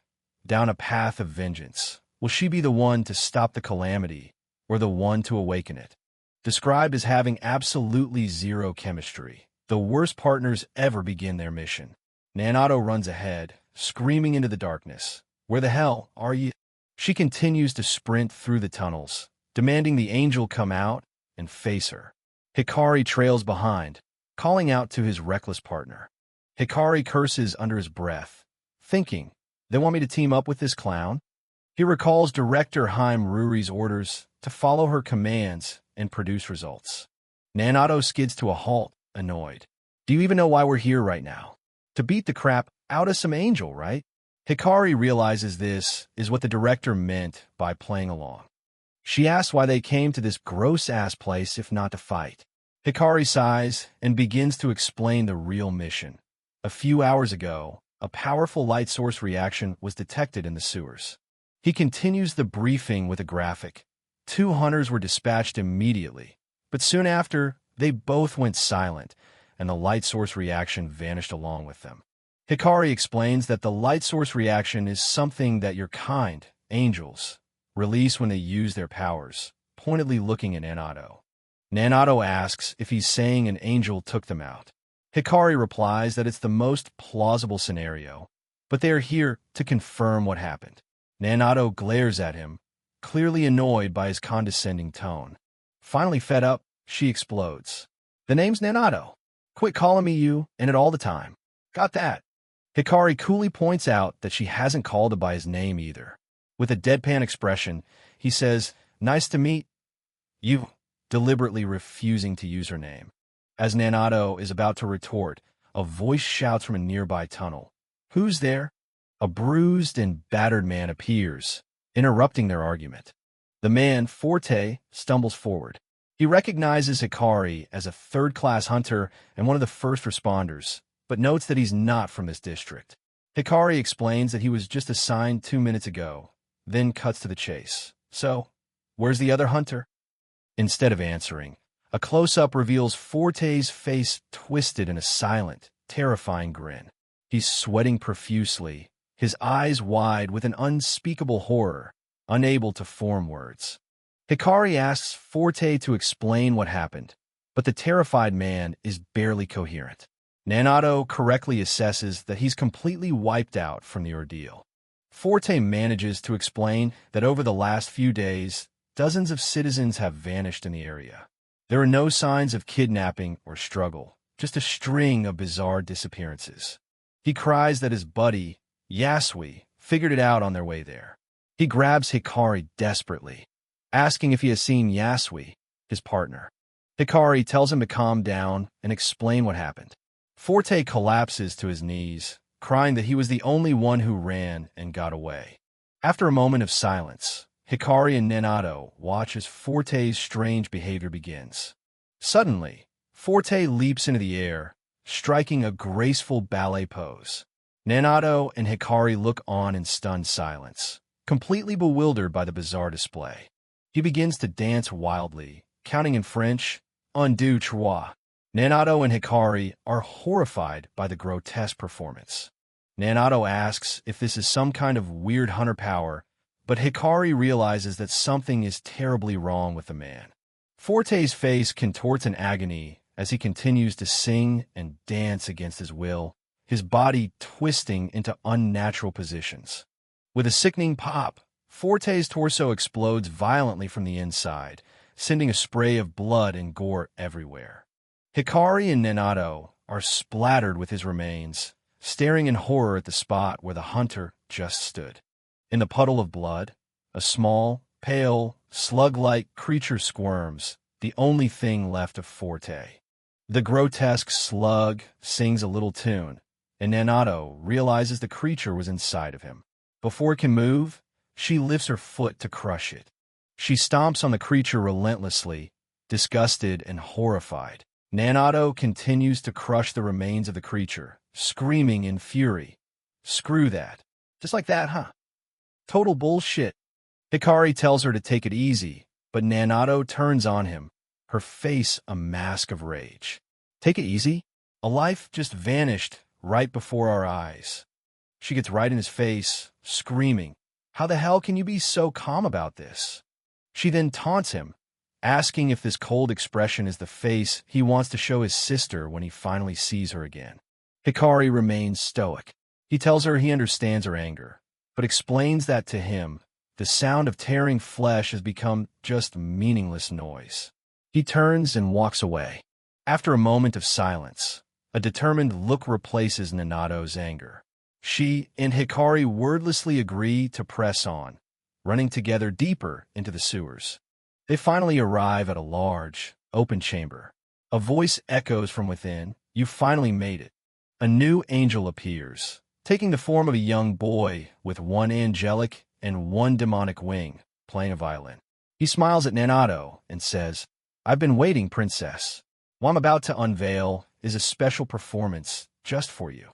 The full, horrifying scene is revealed.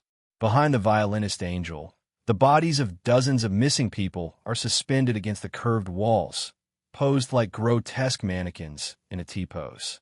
The angel gestures to his macabre collection, welcoming them to his twisted concert hall and introducing the victims as his wonderful audience. In a dark underground tunnel, Hikari and Nanato are racing forward. Their rivalry is clear as Nanato aggressively shouts at Hikari to get out of her way. Suddenly, the air vibrates with the sound of a violin. A man, Ryuji Kunamoto, appears before them, playing a sharp, piercing note as if to halt their advance. Undeterred, Nanato uses her incredible agility to leap over Hikari, flipping through the air to get ahead of him. With a crash, the wall at the end of the tunnel explodes. Through the dust, Ryuji is revealed, now with small angel wings and a halo, smirking as he confirms that they can perceive his musical notes. Ryuji condescendingly addresses Nanato as princess, asking if the throwaway goons he sent were not enough for her. Nanato glares back, realizing he was the one behind the army she previously fought. Enraged by his taunts and his disregard for human life, Nanato charges towards him, screaming that she's going to kick his ass.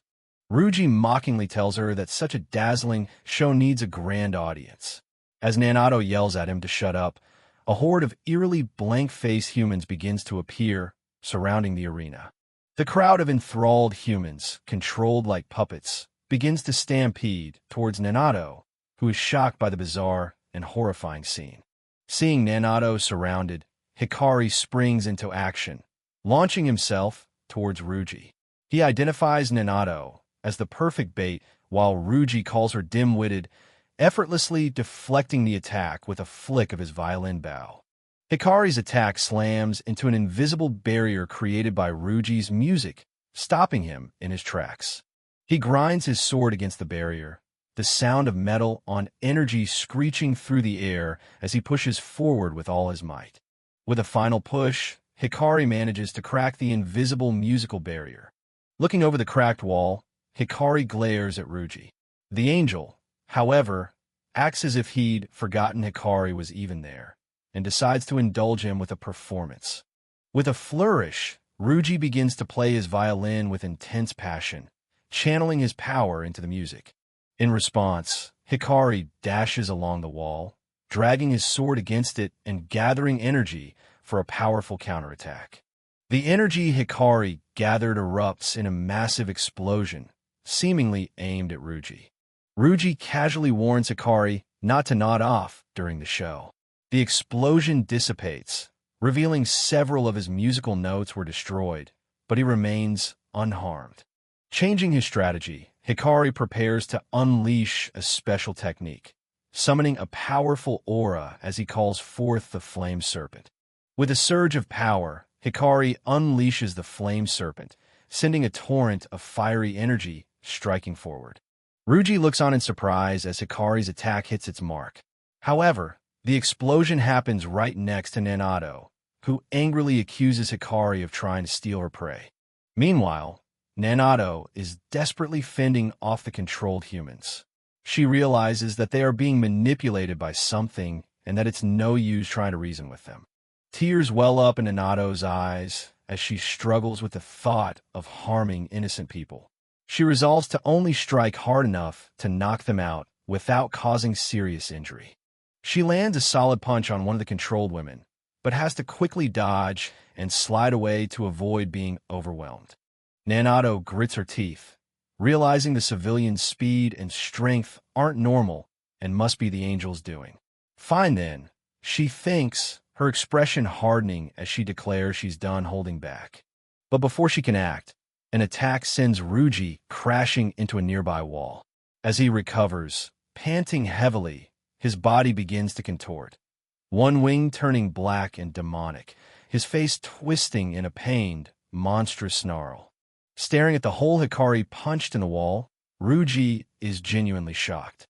He mutters that when Hikari gets fired up, he's like a completely different person, admitting to himself that no one warned him they'd be this strong.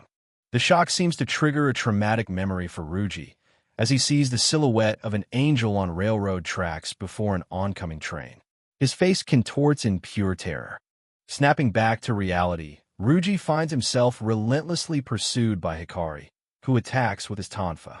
Ruji is barely able to parry the blows, his face still showing the twisted, monstrous features from his transformation. Hikari locks blades with him, demanding to know why Ruji is after Nanado if they are both angels. Ruji angrily retorts not to lump him in with her, revealing that while she may be of a higher order, she is a half-breed. Hikari realizes Ruji knows something crucial. Ruji, however, tries to play it cool, stating that they have no specific interest in Nanado herself. Hikari presses his advantage, asking if Ruji knows of an angel with the same kind of halo, but with 6 wings. Ruji's composure breaks as he understands that Hikari has been granted a glimpse of the Exalted One's visage. Trying to deflect, Ruji smirks and suggests that Hikari should be asking Nanado herself about it. He then uses the moment of distraction to make a run for it. As he flees, Ruji drops a bombshell revelation. While Nanado is being overwhelmed by the mob of controlled humans, he shouts that the being Hikari obsesses over is her father. The revelation stuns Hikari. As the chapter turns to 10, Ruji confirms it, asking if Hikari is surprised that Nanado is the daughter of the 5th angel he saw, though he dismissively adds she's just a half-baked mongrel. Fueled by rage, Hikari unleashes a powerful punch that sends Ruji flying, cracking the solid wall behind him from the sheer force of the impact. Ruji stumbles away, desperately trying to escape down the tracks. Hikari follows closely behind, opening a door and continuing the chase. Panting heavily, the injured Ruji runs, telling himself he still has a mission and can't afford to be stopped here. He glances back, seeing his pursuer is still close. Hikari follows him into a dark, narrow corridor, his silhouette framed by the doorway as he closes in. Hikari catches up, his body shrouded in a dark, fiery aura. He unleashes a devastating punch that slams directly into Ruji's face. The force of Hikari's attack is immense, blasting a huge hole clear through the thick concrete wall of the tunnel. Having finally caught him, Hikari presses his blade to Ruji's throat, his patience worn thin. He demands to be told the fifth angel's location now. Suddenly, both Hikari and Nanato cry out in agony. Nanato collapses to the floor, clutching her body as she screams in pain. Ruji begins to laugh maniacally, declaring that his plan worked. When Hikari demands to know what he did, Ruji reminds him of the ally that had previously exploded. He reveals his trump card. The very same grotesque, slug-like parasite that infected that ally is now inside Nanato's body.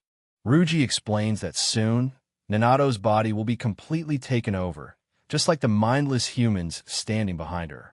He warns Hikari to be careful, as the parasites are loyal to him. When Hikari asks what he's after, Ruji chillingly explains the stakes. If Hikari kills him, one word from him will cause all the infected humans, including Nanato, to pop like balloons. Ruji finally reveals his true motive. He calls Nanato a half-baked phony with incomplete power, and states that what he truly wants is to see the dormant power lying inside of her. He elaborates that while her normal combat prowess is formidable, he believes that by using his parasites, he can tinker with her brain and forcefully draw out her true, hidden potential. Ruji reveals his cynical strategy. He used humans as hostages precisely because he knew the kind-hearted princess wouldn't lay a finger on them. To demonstrate his control, he coldly orders one of the enthralled men to get down on the ground. With a display of pure sadism, Ruji grinds the man's head into the dirt. He launches into a twisted monologue, mockingly stating that hard work deserves a reward, while callously dismissing the hostages as insignificant people from streets. Watching this cruelty, a cold, unfamiliar feeling begins to stir within Hikari. Ruji sadistically mocks the crying hostage, laughing that he must be happy. He claims that for humans, being given a purpose by angels is the highest possible reward. He continues his twisted sermon, cackling that it's only when weak humans are put to use by a superior being that their worth shines through. Hikari can only look on in disgust. As Nanato groans in pain, her mind flashes back to a painful memory. She had collapsed, injured, and a crowd of people were shouting for help. In her memory, the humans noticed the wings on her back, whispering that she might be one of the angels from the rumors. But despite their fear, their compassion wins out, and they agree that she needs their help. A kind man reaches out his hand to her, telling her to come with him, that they have warm soup waiting for her. It's a memory of pure, undeserved kindness. But the memory is violently shattered by the image of that same kind man screaming as he's killed. The kindness she was shown was cruelly ripped away, and in the present a single thought cuts through her pain. Shut up. Fueled by the searing rage of that memory, Nanato's dormant power explodes. Electricity arcs around her body as she floats into the air, her own power surge taking her by surprise. Ruji stares in disbelief, realizing that the parasite he placed inside her has suddenly died. Nanato lands on her feet, no longer in pain, as both Ruji and Hikari look on, stunned. With her back turned to him, her body still crackling with electrical energy, Nanato issues a cold warning to the angel brat. She turns, her eyes burning with cold fury, and declares that whether it's one's own life or someone else's, she despises anyone who looks down on life. Ruji is aghast, calling her way of thinking hopelessly poisoned. Despite his surprise, Ruji is ecstatic. He realizes that Nanato's true power is triggered by anger, and while he never expected her to destroy the parasite, he's thrilled that he got to see it. Hikari curses under his breath as he understands Ruji's next move. The entire crowd of controlled humans jolts in unison. Ruji taunts Nanato further, asking if she recognizes the song he's about to play. He gleefully wonders if making her even angrier will show him even more of her power as the hostages begin to sway to an unheard rhythm. A flashback shows the man from before, his body contorting as he was forced to dance moments before he exploded. Ruji declares that now, no one can stop what's coming. Ruji raises his bow like a conductor's baton and begins his horrifying symphony. He joyfully counts in French as he forces the crowd of innocents to perform a grotesque ballet, declaring it the prelude to doom. As both Hikari and Nanato watch in horror, Ruji laughs maniacally, screaming for the flesh to explode and for blood to fly. They both recall the fate of the last man infected with the parasite. After being forced to perform the same dance, his body had violently exploded. Nanato turns to Hikari, panicked. She tells him that using her electricity to kill her own parasite was a complete fluke and that her power is too unstable to control. She looks out at the dozens of dancing people, realizing the impossible task of pinpoint targeting only the parasites without harming the hosts. With despair in her eyes, Nanato admits that she can't do it. If she miscalculates by even a tiny bit, she would end up killing all the hostages herself. Hikari looks at her, a silent intensity in his gaze. He simply says her name, Nanato, followed by a quiet, earnest please. Nanato clicks her tongue in annoyance, telling him to save the pleading. With tears of frustration in her eyes, she yells that she was going to do it anyway and dashes towards the crowd. As she runs, she steals her resolve. She knows that if she doesn't act, the hostages are dead either way. There is no time for hesitation. As Nanato sprints past, Ruji moves to strike her down, swinging his bow like a club and sneering, "Don't spoil the show, princess." But Hikari intercepts the blow, slamming his weapon against Ruji's. "Look who's talking," he retorts, engaging the shocked angel and creating a clear path for Nanato to reach the hostages.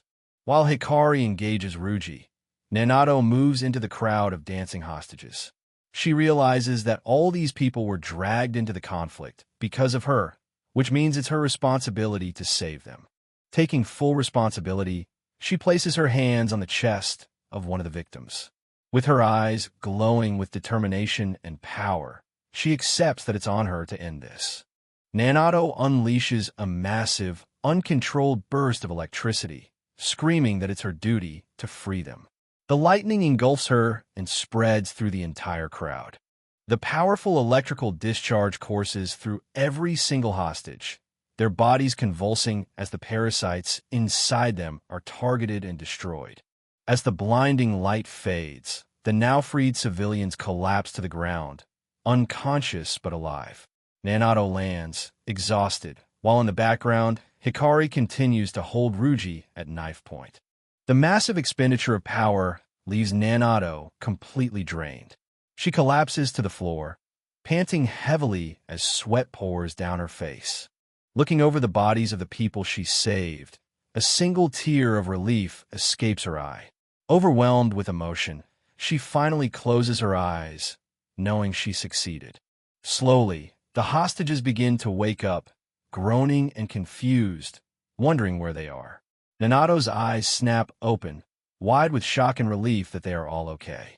Held at knife point by Hikari, Ruji complains that it's a shame they were so close to witnessing the grand finale. Hikari gives him a cold, unimpressed glare.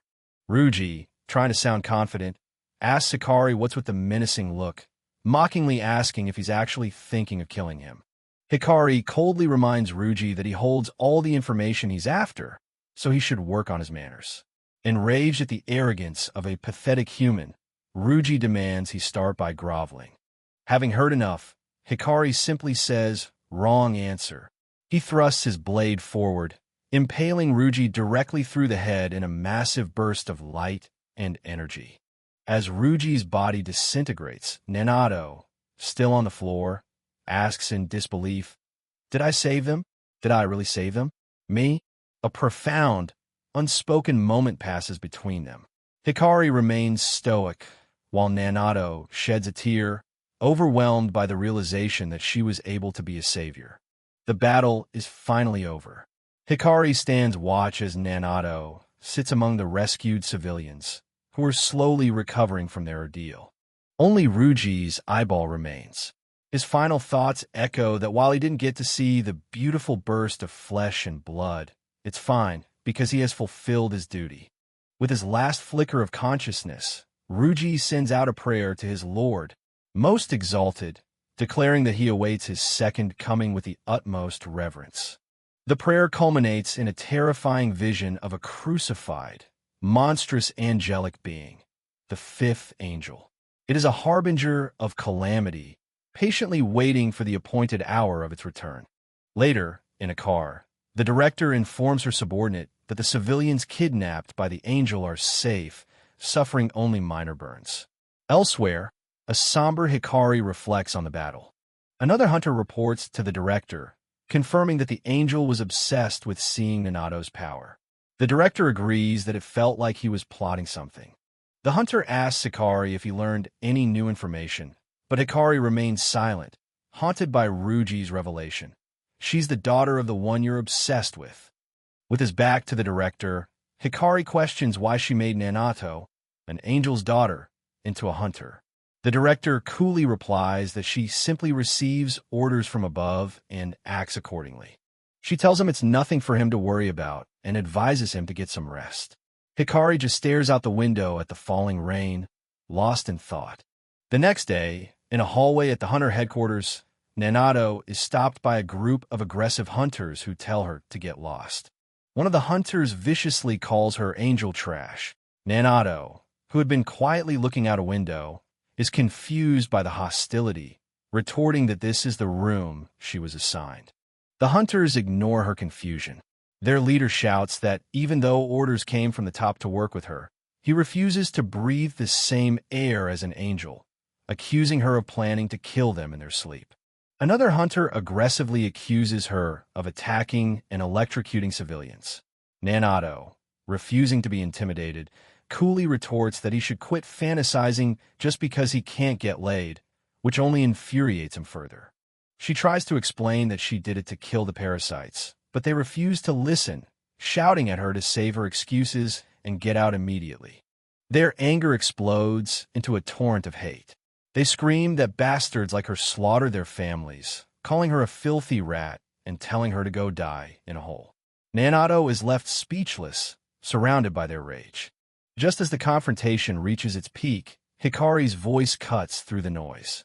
"You're wrong," he says, appearing in the doorway. The hunters fall silent, surprised by his intervention as a tear rolls down Nanato's face. Hikari steps forward, positioning himself between Nanato and the hostile crowd. He states clearly that she is not their enemy, and that he was there with her during the incident. He calmly explains the facts to the stunned hunters. The civilians were infected with parasites, and with no time or other options, she used her electricity to kill them.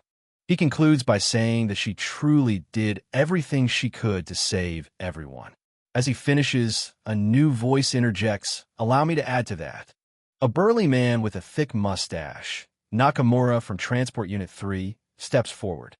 He powerfully recounts how, when his transport was attacked, Nanato was the one who pulled his boss to safety, declaring her a damn hero. Hearing this, two of the hunters who had been yelling moments before now bow deeply, apologizing profusely and thanking Nanato for saving their boss. Their attitudes have completely flipped. The remaining accusers are left looking foolish. Their leader gets yelled at by one of his own men for interrupting, and the group stands down, embarrassed. Nakamura claps his hands, loudly telling the sorry ladies that the chit-chat is over and it's time for bed, effectively dispersing the humbled crowd. After the crowd leaves, Hikari finds Nanato alone. She's still guarded, suspiciously asking what his game is and accusing him of trying to butter her up to get information. Hikari answers honestly, telling her that he can't get the image of her tears, the one she shed in relief after saving the hostages, out of his head. Nanato defensively calls him a creep for watching her. Unfazed, Hikari asks why she would go to such lengths to help people, observing that her tears seem to be tears of relief. She turns the question around on him, asking why he, the man who swore to burn the world to ashes, was the first to dive in and save people filled with parasites after their transport was attacked. Hikari acknowledges the bad things that have happened to her and that she's drowning in despair. But, he observes, it's more than just revenge driving her now. There's some good left in her, even if she doesn't know it. A faint, genuine smile appears on Nanato's face. She agrees that she has a dark side, but also a bright one, and then surprises him by saying, "I like that about you." Hikari is speechless. Nanato gets flustered, quickly backtracking and clarifying that she meant she likes that quality in humans in general, not him specifically. Still flustered, she points at him, changing the subject by complaining that he suddenly called her Nanato back there. Hikari calmly points back, reminding her that she told him to call her that. Nanato tells him not to just spring it on her, claiming she doesn't like it before trailing off. She finally relents, admitting she doesn't care either way, and he can just call her whatever he wants. As Hikari leaves her room, his attention is caught by shouting from further down the hall. He hears someone being angrily told to shut up and get out. He stops, a serious look on his face as he remembers the smug, taunting face of the now-dead Ruji. Putting the pieces together, Hikari approaches the door and opens it, intending to ask about the truth. "Hey, tell me one thing," he starts. "That angel said that you're the daughter of the—" But he's cut off by the sight before him. Inside the room is not a person, but a towering, armored, angelic being. It turns its head and says that bug just couldn't keep its mouth shut. The imposing armored angel is holding another figure who looks identical to Nanato, but is eerily encased in sharp crystals. The angel speaks, expressing its disappointment that underlings like Ruji are too loose-lipped to be useful. A chill runs down Hikari's spine. The woman trapped in the crystal, a mirror image of Nanato, screams in desperation, "Akashi, run!" revealing Hikari's other name in a terrified warning. The chapter ends on a terrifying cliffhanger, with a close-up of the two new assailants radiating pure, overwhelming power. The crystal-imprisoned woman gives one final, desperate plea. "Don't try to fight them." From a high vantage point, two figures observe the city. A man with blonde hair cynically calls the situation a comedy, questioning his female companion about the plan to send Hikari back. He finds it amusing that they paired him with the angel girl, but his partner defends the decision, stating it's for gathering intel on the fifth angel. The man continues his commentary, finding it ironic that they claim to protect children while using kids as frontline hunters. His companion coolly replies that Akashi is no longer a child. Staring out at the rain-soaked building below, he muses on the nature of masters, noting how they tend to fly off the handle for no rhyme or reason if anything happens to their student. The scene cuts to a brutal attack. The angel Tsail has frozen Nanato in a pillar of ice, while the monstrous Vladal stands by.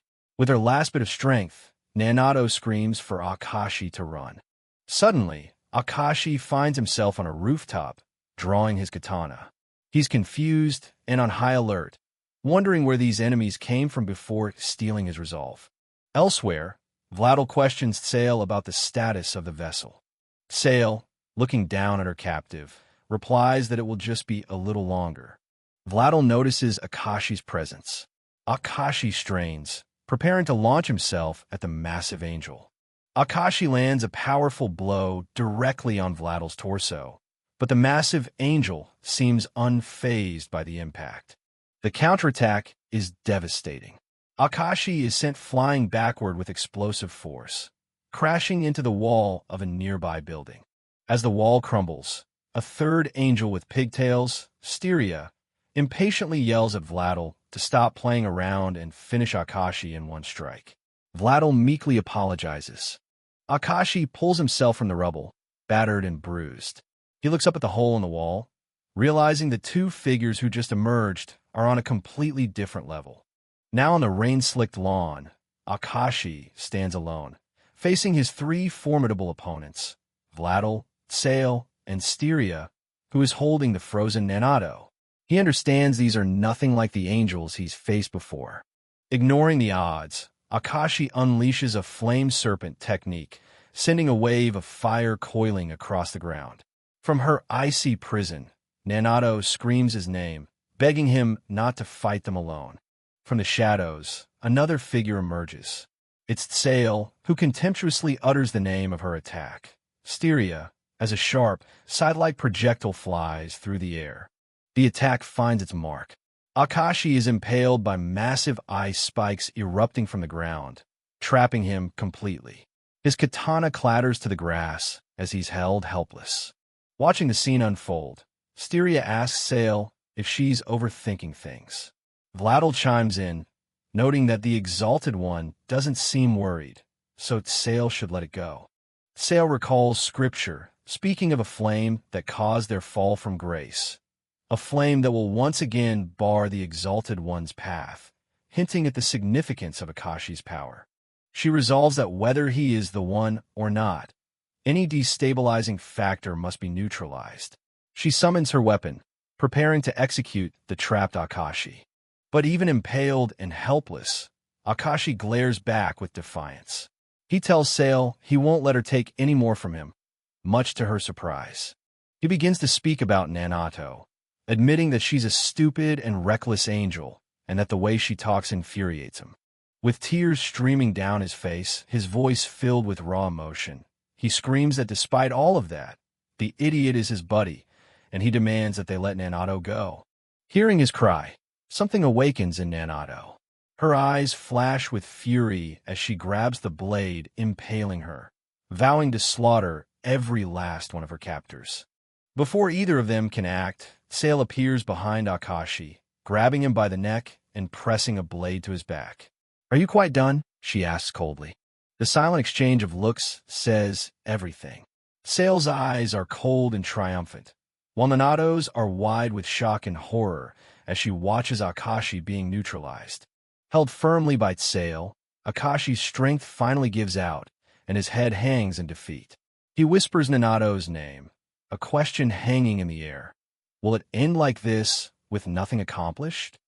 Vladil crosses his arms as Styria, holding the frozen Nanato, begins to call out Akashi's name in the pouring rain. Tsail stands over the impaled and defeated Akashi. Styria looks on, calling his name with a tone of confusion or disbelief. Nanato's eyes are wide with horror, tears streaming down her face as she watches. Tsail coldly taunts her, expressing surprise that she would cry over Akashi's death while grabbing his hair. Enraged, Nanato screams at Tsail not to touch him. But Tsail is unfazed, retorting that Akashi brought this fate upon himself. Nanato's rage culminates in a massive explosion of lightning. The ice that imprisoned her shatters as she screams her warning one last time. Don't touch him. Freed from her prison, Nanato is transformed. Her hair flows wildly, and her body crackles with untamed electrical power as she glares at her enemies. Tsail smirks, her plan having succeeded.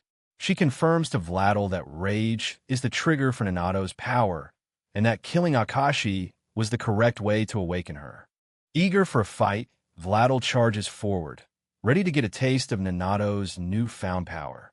Nanato meets his charge with a powerful beam of pure energy, blasting Vladil directly and sending him reeling backward. Tsail calls Nanato a fool as Vladil is thrown back by the force of the blast. Wasting no time, Nanato turns her attention and her attack towards Tsail. Tsail narrowly dodges the high-speed attack, which instead shatters the ice spikes that have been imprisoning Akashi. The battle becomes a blur of crackling energy as Nanato relentlessly presses her assault against Tsail, who is forced onto the defensive. Nanato lands a flying kick, but as Tsail blocks it, Vladil's massive fist appears from the side, ready to intercept her. Vladil's punch connects, slamming the much smaller Nanato brutally into the ground. Lying in a crater, Nanato glares up defiantly as Vladil complains that her lightning attack really stung. He taunts her, questioning if she really thought a little lightning made her tough. Tsail kneels beside the defeated Nanato, delivering a crushing blow to her spirit. She tells Nanato that she's still weak and has only succeeded in tapping into a power the angels have always possessed. The psychological torment continues as Tsail brings up Nanato's past, asking if she's forgotten the fate of the humans who once tried to hide her, showing a vision of their desperate faces. Sale twists the knife, telling Nanato that everyone who gets involved with her dies, and that none of this would have happened if she hadn't begged the Covenant for help. As the final, cruelest blow, Sale points to the dying Akashi and tells Nanato that he died because of her. The words strike home, and all the fight drains from Nanato's eyes, replaced by tears of despair. A memory surfaces of Akashi pleading with his superiors, insisting that Nanato is not their enemy and that he can't get the image of her tears out of his head. This is the foundation of his fierce loyalty. Back in the present, Vladal declares that the Exalted One desires the vessel. Having broken Nanato's spirit, Sale turns her attention back to Akashi, stating that she doesn't have time for games. Sale places her hand on Akashi's face, intending to psychically shatter his mind. As his face begins to crackle and fracture, Nanato looks on in horror, weakly telling her to stop. The fracturing on Akashi's face intensifies. Helpless on the ground, Nanato's pleas become more desperate, screaming at Sale to stop and for Akashi to get away from her. Ignoring Nanato's desperate pleas, Sale continues her psychic assault, telling Akashi to burn the agonizing memory into his mind. All Nanato can do is scream in helpless terror as she watches her friend being broken. Sensing a change, Sale abruptly leaps back. A powerful new energy surges from Akashi, shattering the last of the ice that held him. As the three angels look on, it seems their torment has triggered a dangerous new awakening, but just as the situation reaches its breaking point, just as all seems lost, a new figure arrives, standing calmly in the rain-soaked field. With hands in his pockets and an intense gaze, he is introduced as the angriest man in the world. Sale and Vladal turn their attention to the newcomer. It becomes clear he is a Bloodwing hunter, and he is here for one reason: vengeance for his student. The man, Akashi's master, casually lights a cigarette and asks the two powerful angels if they're in a rush to get to an early grave. Suddenly, the newcomer and his companion are effortlessly holding back both Vladal and Sale. Nanato, broken on the ground, watches in stunned disbelief that anyone could be so powerful. Nanato's gaze shifts to Akashi, still impaled and unmoving. Tears well in her eyes as the guilt and despair of the situation wash over her. Sale identifies the man as Haruma Inatsu, the hunter rumored to summon tempests. Haruma finds this amusing, coldly remarking that no one who has seen his power has ever lived to tell the tale. Haruma gets straight to the point, confronting the two angels and demanding to know which one of them killed Ikari. Vladal scoffs, dismissively referring to Akashi as a scrawny little brat. His question answered, Haruma stands unflinching as both Sale and Vladal lunge at him from either side, their attacks poised to strike. Haruma's predator's drive unleashes. To him, the world slows to a crawl, the rain and the angels' attacks hanging in the air as he prepares to counter. With two words, tranquil, solstice shackles, Haruma unleashes his technique. He moves with impossible speed, appearing above the battlefield. His attack instantly slams the massive Vladal into the ground, completely immobilizing him in a crater. With a simple gesture, Haruma's invisible power grips both angels, causing them to rumble and shake as if being crushed by an immense, unseen force. Haruma looks on with cold eyes, stating his intention to kill them both regardless of what they say. However, he wants to know if anyone else was involved. His power intensifies, and the armor on Vladal's head begins to crack under the strain as he begins his interrogation. While crushing Vladal's head underfoot, Haruma questions Sale, pointing out how convenient it is that their attack occurred while almost all other hunters were away on assignments. He continues to apply pressure, both physically to Vladal and verbally to Sale, asking if their arrival in this ghost town was a coincidence or part of a larger plan to fly under the radar. Sensing an opening, Sale breaks free from his power and lunges, aiming a swift slash at Haruma's back. But Haruma reacts in an instant, turning and catching her blade with his bare hand just inches from his face. Using the momentum, he slams his captive's head down into the ground, knocking the massive Vladil out cold. Haruma calmly points out that Sail's ice attack just impaled her own partner. With Vladil incapacitated, he nonchalantly asks her what she'll do now.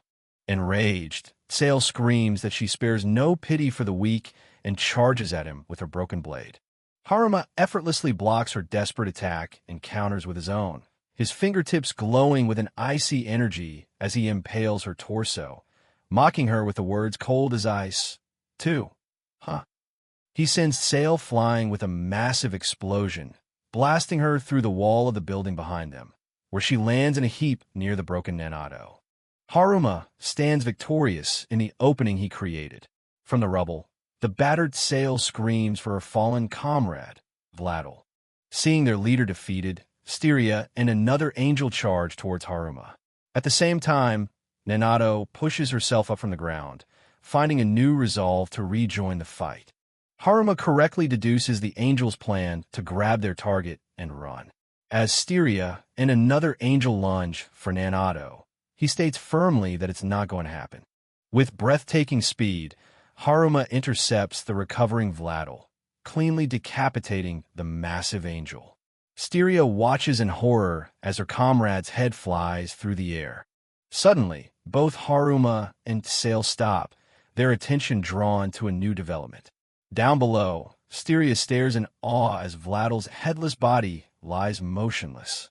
A dark, cross-shaped energy erupts from the ground where Akashi fell. Styria looks on as the strange power coalesces. From the dark energy, a figure rises. It is Akashi, resurrected and transformed. His body is wreathed in black, fiery energy, and he wields a new, corrupted sword. Styria hesitates, questioning if this is truly him. Styria confirms that the fatal hole in his chest is gone and his arm has regenerated. Though his form is terrifying, she knows this is undoubtedly Akashi. In the background, Haruma watches his student concerned. Haruma tries to reason with him, calling out, "Hikari, can you hear me?" But the transformed Akashi gives no response, one eye glowing with black energy, the other completely dark. As Haruma calls out his student's name again, Sail, watching from the hole in the wall, realizes the threat. She states that it's just as they feared, and this new form must be eliminated at all costs. Sail admits to herself that the odds are now against them. Both she and Haruma are shocked and wary of Akashi's newfound, uncontrollable power. Without warning, the Berserk Akashi attacks. He unleashes a devastating blast of dark energy from his sword, completely obliterating the building behind Sail. He stands amidst the roaring black flames, a silhouette of destruction. The bodies of the lesser angels who charge at Haruma are consumed by the inferno. Before Sail can even register what happened, the transformed Akashi appears before her in a flash, his hand grabbing her by the throat. He effortlessly lifts the angel into the air. The fire sprinklers activate, but the water turns to steam against the intense heat of his dark flames.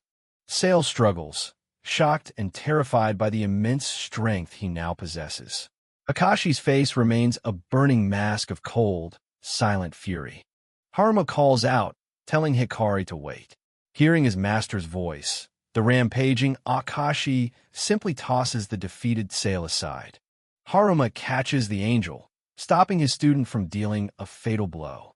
He firmly tells the Berserk Akashi not to kill her yet, as he still has questions. For a moment, Akashi hesitates, but his rage is uncontrollable. Akashi lashes out at his own master for intervening, sending Haruma flying with a powerful swipe of his arm. Haruma rights himself after the blow, remarking that right and wrong don't apply to someone who just came back from the dead. He understands that his student is not in his right mind at all. Haruma analyzes the situation. He initially suspected some form of angel necromancy, but seeing Akashi go from decapitating Vladil to attacking Sail proves it's still Hikari in there, driven by his pure hatred for them. As Haruma's subordinates rush in, calling his name, he immediately orders them to stay back, knowing the immense danger his student now poses. The berserk Akashi unleashes another powerful blast of dark flame, forcing Haruma's men to recoil in terror. Haruma quickly creates a vortex of wind, forming a protective barrier to shield his men from the deadly blast. While holding back the flames, Haruma asks for an evac status report. His men confirm everyone was moved to the other wing. Just then, Nanato, now back on her feet, screams for Akashi to stop. Nanato runs toward Akashi, pleading with him. She insists he's being controlled by something and that going on a blind rampage isn't who he is as she runs past Vladil's headless corpse. Akashi grabs her. The dark flames that wreathe his body immediately begin to burn her, and she screams in agony. Though his face is a mask of rage, tears stream from his human eye, showing the terrible inner conflict. Though she's being burned by his dark power, Nanato continues to plead with Akashi, begging him not to let his desire for revenge completely consume him. With her last words, she tells him that he has to live, smile, and finally face his sister's memory head-on. Her desperate plea seems to break through his rage. Akashi's body erupts in a massive burst of self-destructive energy. Haruma, Sale, and Nanato can only watch in shock as he unleashes all of his power at once. The resulting explosion is immense, tearing through the building in a colossal, cross-shaped blast of dark power. In the aftermath, a massive cross-shaped hole is all that remains of the building, a stark testament to the power Akashi unleashed to stop himself. Nanato managed to survive, having created a small protective bubble around herself. Haruma looks on, a small, almost imperceptible smile on his face, perhaps in relief or admiration. Haruma had also shielded his own subordinates, telling them to at least protect themselves from a blast. Thanks to him, they are safe. As the dark flames finally die down, Akashi stands motionless, his transformation gone. He has reverted to his normal state, but is completely still. Nanato, battered and exhausted, looks on. Nanato stumbles over to Akashi's unmoving body, embracing him from behind and holding him up in the center of the devastation. An overhead view shows the two of them huddled together in the massive crater. A voiceover from Sale coldly declares their struggle to be pointless. Looking down from above, the battered Sale spits out her final judgment on the two of them. Traitors, fallen scum. With that, she vanishes, leaving Akashi and Nanato alone in the ruins of the battlefield. The scene opens in a hospital room where a young man, Ryuji Kunamoto, is resting with his eyes closed. Watching over him is Nanato, sitting silently in a chair. Another man with glasses, referred to as the old man, tells Nanato that sitting there won't make Ryuji's wounds heal any faster. From a wider angle, we see the three of them in the room as Nanato retorts, "Right back at you, old man." The old man, while reading a book, curiously asks since when she and Ryuji became so close. Nanato looks away, denying it. The man then closes his book with a snap. He then speculates that the angels weren't actually trying to kill her during the last attack. He reasons that they had plenty of chances to finish her off, which means they are not after her, but something inside of her. As Nanato listens silently, another man sitting by the window chimes in, asking her to explain what this something might be. The story shifts to a flashback as Nanato begins to tell her story. She reveals that as a child, she was raised inside a cage, tended to by two imposing, armored figures who were attendants to the Exalted One. When asked who the Exalted One is, Nanato reveals he is the leader of the angels and her biological father. She explains that he impregnated countless human women, but none could withstand his power, and they all perished until, by a miracle, she was born. The men are shocked. The old man questions the strange method, and the other asks about her mother. Nanato states grimly that her mother died giving birth to her, as she was the first human who did not die from the Exalted One's power. Nanato continues, stating that all she knows is that her father wants her power. The old man is confused, so she clarifies that when she was born, she didn't have any angelic powers at all. The flashback takes a darker turn. To find a trigger for her latent abilities, her captors tore apart every inch of her body.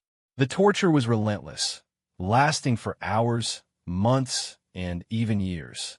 The horrific abuse continued until pain itself stopped meaning anything to her. She felt like she was neither an angel nor a human, just an empty shell behind bars. Lying broken on the floor, she saw herself as nothing more than a defective product, a failure in her father's eyes.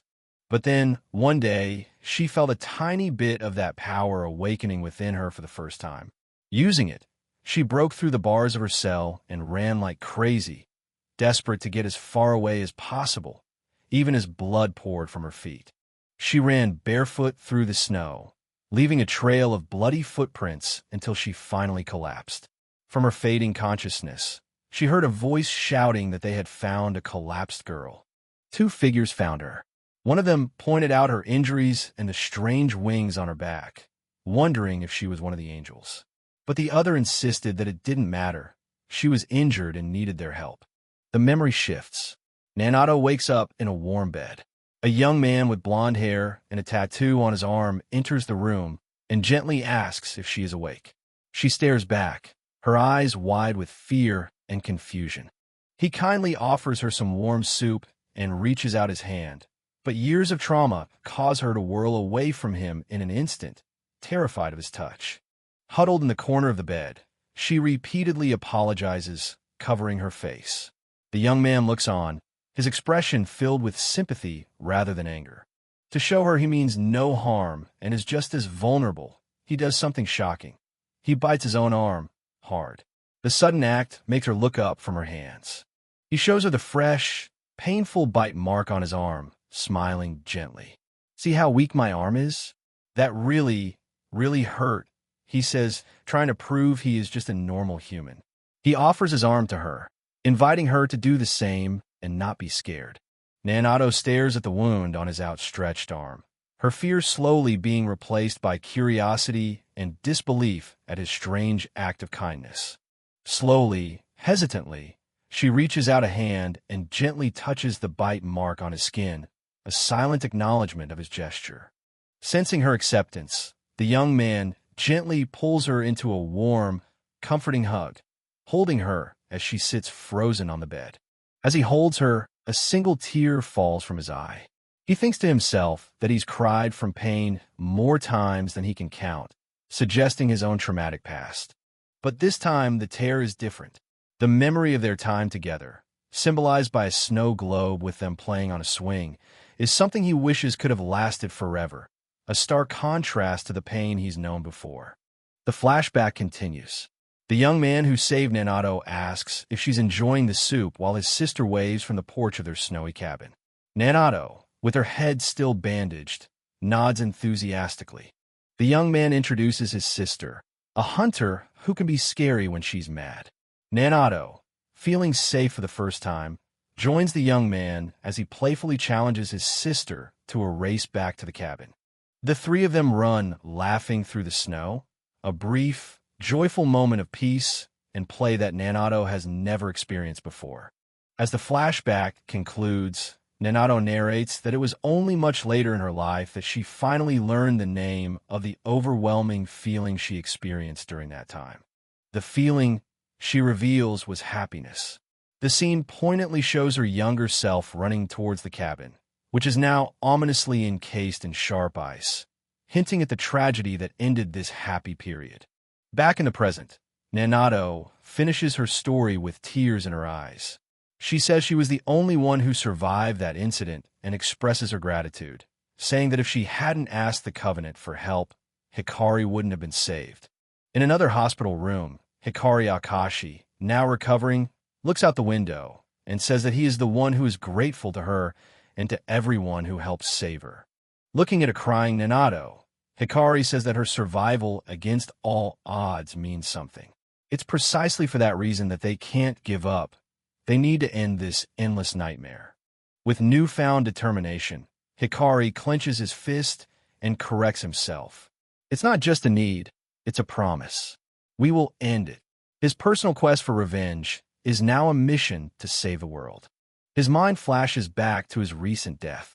He remembers sinking into a dark abyss, wondering if this was hell, when a powerful voice commanded him to rise.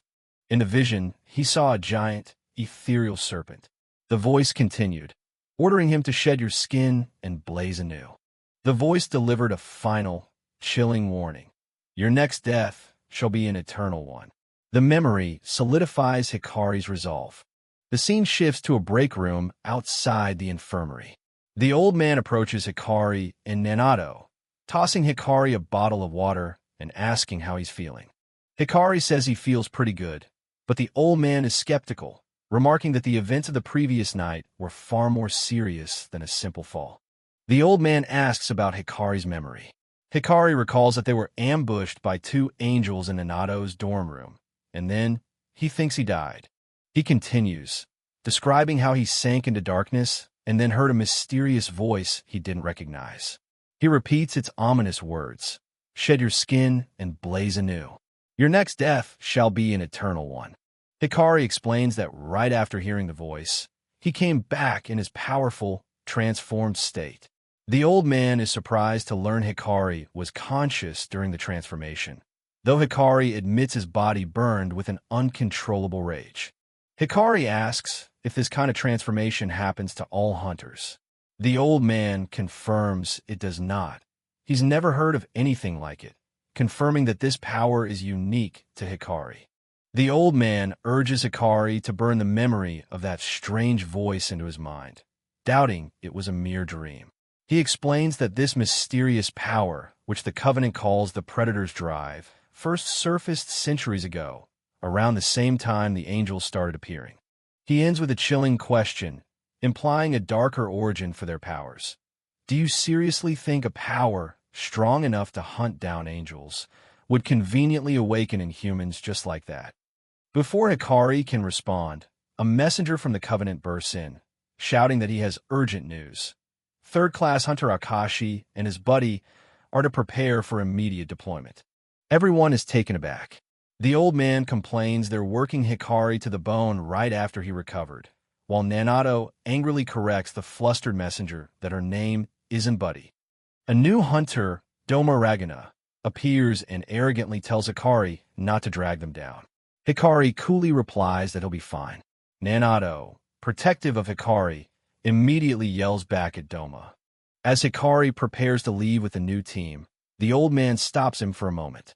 Reminding him that appearances matter, he adjusts Hikari's collar, a small gesture of fatherly concern before the dangerous mission ahead.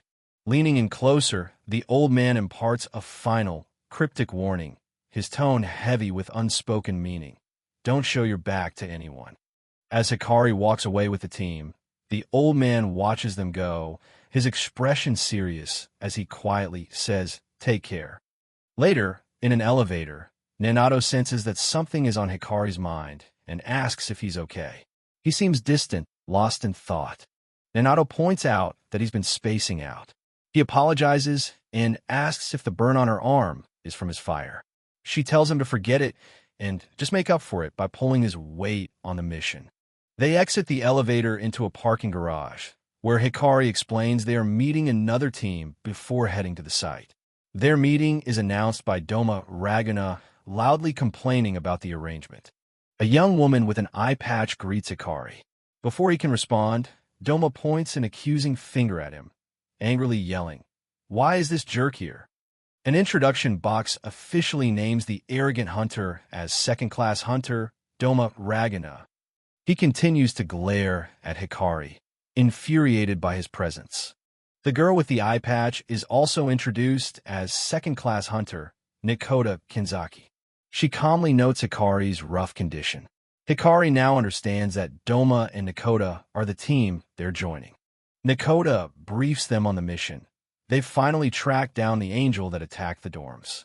Upon hearing this, Nanato and Hikari immediately realize who the target is. The Ice Angel, Sail. Domaskovs, Mokinhakves incompetence. He tells Hikari to go back to bed, boasting that he'll handle the angel himself. His arrogance infuriates Nanato, who looks ready to fight him right there. To explain the tension, Nakoda reveals that she, Hikari, and Doma were all in the same entrance exam class. She ranked first, Hikari second, and Doma third, a fact which clearly still stings him as he yells for her to shut up. Doma angrily argues that test scores mean nothing, and what really counts is the number of angels a hunter has taken down. Nakoda calmly shuts him down again, pointing out that Hikari ranked first in angel hunts last year. Doma furiously dismisses Hikari's rank as pure dumb luck, claiming it was only because his assigned sector was crawling with angels. He vows that on equal ground, he would always come out on top. Nanato asks Nakoda if Doma is usually this agitated. Nakoda replies that he's normally calmer, implying that his intense rivalry with Hikari is the obvious reason for his current attitude. Doma gets in Hikari's face, reminding him of something he said during their exam. He tells Hikari he doesn't care about anyone else, as long as he gets his revenge. He declares that someone like Hikari, driven by personal revenge, doesn't have the right to be a hunter. Just as Nanato is about to intervene, Hikari speaks up. To everyone's surprise, Hikari calmly agrees with Doma, admitting, "I was wrong." He reflects that his perspective back then was too narrow, showing a maturity that catches Doma off guard. As Hikari and the girls get into the car, Doma yells that he isn't finished with him yet. Unimpressed, Nanato and Nakoda dismiss the argument as lame. Sitting in the car, Hikari thinks back to the old man's cryptic warning, "Don't show your back to anyone." He grimly concludes that it means he can't trust anyone on this mission. Meanwhile, the old man has infiltrated a secret, high-clearance chamber, confronting its occupants. He demands to know what they are doing there. The scene reveals he is in the Chrysanthemum Triad Hall of Encounters, a grand hall where three shadowy figures, leaders of the organization, are seated. A caption states, "A back entrusted is a back with no openings." Flipping the script on the leaders, the old man confidently states that he'll be the one asking the questions now, demanding they tell him everything about the rats nesting within the Covenant. The scene cuts back to the mission. The team has arrived in a forest on the city outskirts. Doma immediately charges forward, boasting that the angel is his to take down and the others can just watch.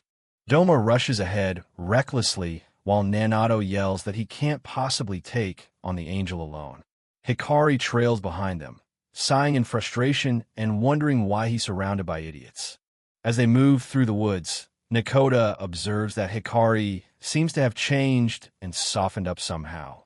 He thinks to himself that it might be thanks to Nanato's influence. Watching Nakoda run beside Hikari, he quietly appreciates their bond. The team continues their frantic search, with Nanato questioning if the Ice Angel, Sail, is truly in the area. The others catch up to Nanato, asking her what's wrong. Doma dashes ahead of the group, eager to find the source of the energy. With a look of dawning horror, Nanato realizes why the place feels so familiar. When she first fled through this forest, she was too busy running for her life to notice her surroundings. She stops before a strange, stone-like cabin with a single wooden door. As the others wonder what it is, Nanato stares, a chilling recognition on her face. Doma runs back to the group, demanding to know what they found. Nanato quietly confirms their worst fears. This is it. This is the place she escaped from, her former prison. Doma, completely out of the loop, yells at them, asking what on earth they're talking about. Nakoda calmly explains the situation to Doma. Nanato was captured by angels at birth and tortured daily to awaken her powers. She concludes that this cabin is likely where it all happened. Nakoda connects the dots. The Ice Angel attacked the dorm to get to Nanato's power. When that failed, the angel retreated here to this hideout, botching the snatch and grab attempt. Understanding dawns on Doma. He says, "Bingo," and without a second thought, unleashes a powerful kick that blasts the cabin door off its hinges. As the door flies inward, a gust of freezing cold air rushes out, revealing a set of icy stairs leading down into darkness. Doma correctly assumes this is the angel's hideout. The team descends into the dark, frozen tunnel. Doma complains he can't see and that something is grabbing his arm, then yells at Hikari to light a fire. Hikari refuses, calling it reckless, which earns him a taunt from Doma for chickening out. As Doma dismisses the angel's previous attack as a failure, Nakota poses a chilling alternative theory. What if it didn't fail? She explains her reasoning. What if the angel's true goal wasn't to capture Nanato, but to successfully awaken her latent powers? If so, the attack on the dorm was actually a success. Nanato confirms this, noting that when she first met Hikari her halo was black, but now it shines brightly. Hikari is stunned, admitting he never noticed the change.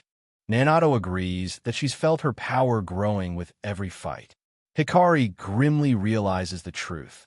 This entire mission is a trap designed to lure Nanato back. Nakota adds that the angels likely predicted she would come here. A brief memory flashes in Nanato's mind.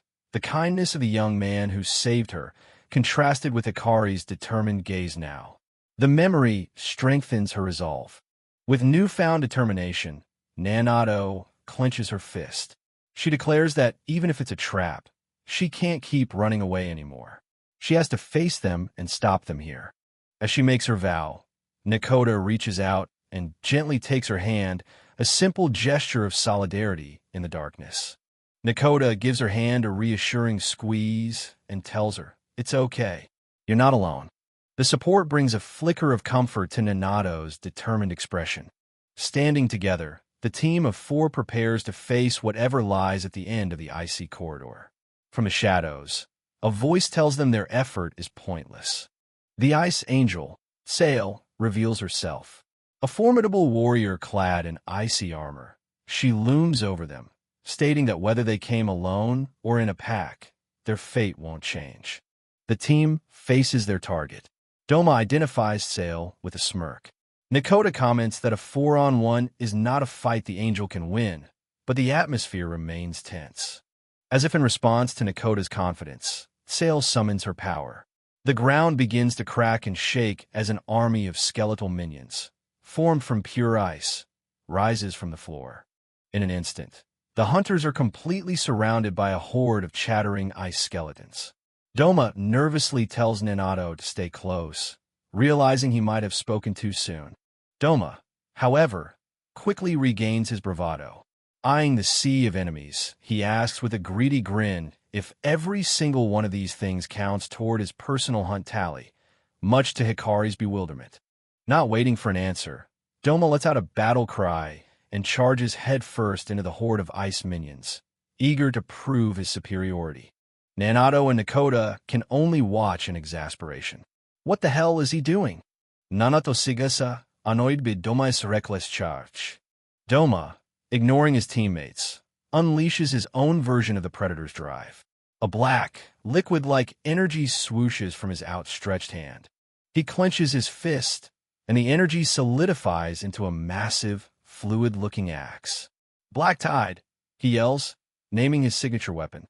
With his new weapon in hand, he unleashes a devastating attack called Riptide Split, cleaving through multiple ice minions in a single, powerful swing.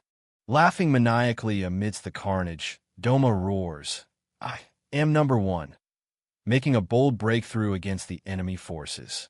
A title spread shows Doma continuing his wild rampage against the ice skeletons, with a caption declaring it a kill count bonus round. As he reaffirms, "I'm number one." Driven by his competitive spirit, Doma vows to hunt down every single minion by himself, smashing another one into pieces. Just as Doma celebrates, Hikari appears beside him, having dispatched a minion of his own. He dryly comments, "You really don't play nice with others." Infuriated, Doma spins on Hikari, yelling that he's the last person he wants to hear that from and to quit stealing my kills. While the boys are busy arguing, Nanato leaps into the fray, unleashing a flurry of powerful kicks that shatter the ice minions around her. After Nanato lands, Nakota, ever the cool-headed one, casually asks, "Hey shorty, you all good?" It's Nakota's turn to fight. She calmly enters the battle, taking out a unique weapon that looks like a handle with a heavy sphere at the end, which clicks open as she prepares to strike. Her weapon reveals itself to be a devastating flail. With a graceful spin, she whips it around, shattering the ice skeletons that surround her. Nakota unleashes her full power, sending a barrage of spheres from her weapon flying in all directions, creating a storm of destruction that decimates the rest of the minions. With the minions cleared, Hikari and Doma seize the chance to attack the main target, Sail, engaging her in a 2-on-1 assault. Sail challenges Hikari directly, but Doma cuts in, arrogantly declaring, "Shove it, hot shot. This one's mine." Hikari, annoyed, tells him to shut his mouth for once. The three warriors clash in a high-speed flurry of attacks. Despite being outnumbered, Sail skillfully parries and dodges their strikes, holding her own. As Doma swings his massive axe, Hikari moves in tandem, darting forward to land a precise strike with his katana. Hikari's quick attack successfully shatters Sail's icy armor, breaking her guard and leaving her vulnerable for a follow-up strike. Seizing the opportunity Hikari created, Doma swings his black-tied axe with all his might. The powerful blow lands perfectly, slicing clean through Sail's torso. The force of Doma's attack sends the defeated Angel flying backward, where she slams hard into the far wall of the chamber. Sail lets out a final gasp as her physical form begins to destabilize, her body melting back into a watery substance before vanishing completely. Doma stands triumphantly over the spot where Sail disappeared, boasting, "That was nothing. Or maybe I'm just that strong." Hikari, however, isn't celebrating. A sense of unease creeps in as he realizes the fight was far too easy. He looks around, questioning Sail's true motive, and suddenly notices something is wrong. "Where'd they go?" he asks, his voice cutting through Doma's boasting. Doma angrily looks around, demanding to know where Nanato and Nakota ran off to. But from the rubble where Sail was defeated, a new, cheerful voice calls out, "Yoo-hoo!" A new angel named Styria makes a flashy entrance. With a playful wink and a pose, she cheerfully invites the stunned hunters to join her super fun party. Hikari and Doma are both shocked and on high alert, confused by this sudden, bizarre turn of events. Before they can react, the entire chamber around them begins to dissolve and reform. They realize with a jolt that they've been teleported to a completely different, unknown location. Meanwhile, Nanato and Nakota have also been teleported to a different location. They look around, confused, as Nanato frantically calls out for Hikari. Back with Hikari and Doma, a new figure emerges from the shadows.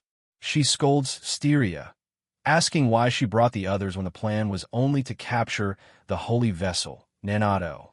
Styria nonchalantly replies that it's fine. The traitor is revealed.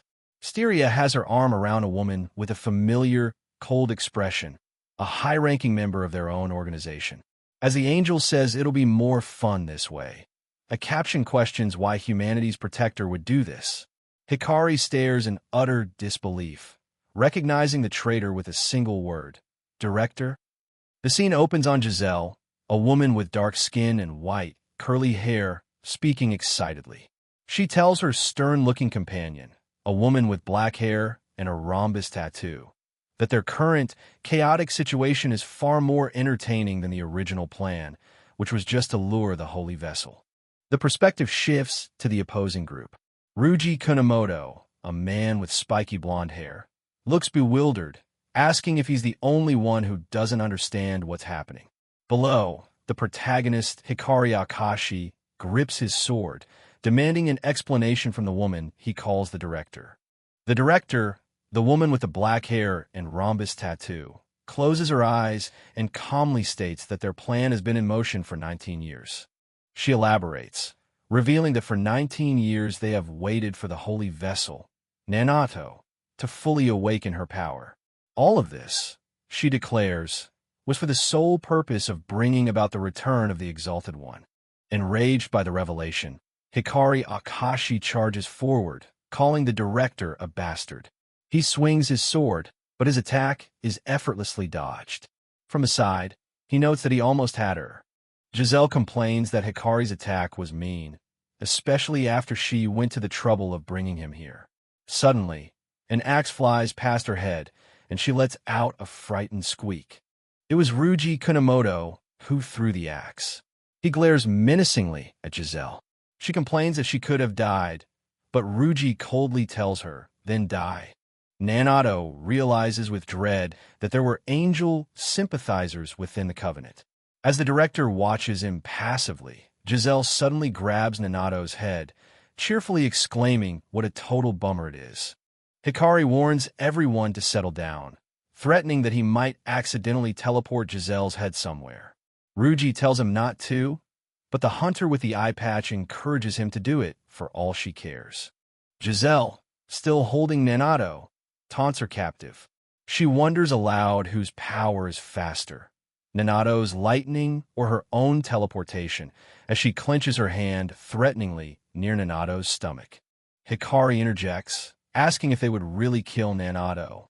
He points out that their goal is Nanato's power, and questions Giselle if she thinks they need to keep Nanato alive to extract it. Giselle continues her taunts, comparing Nanato to a pot that has served its purpose once the seed has sprouted.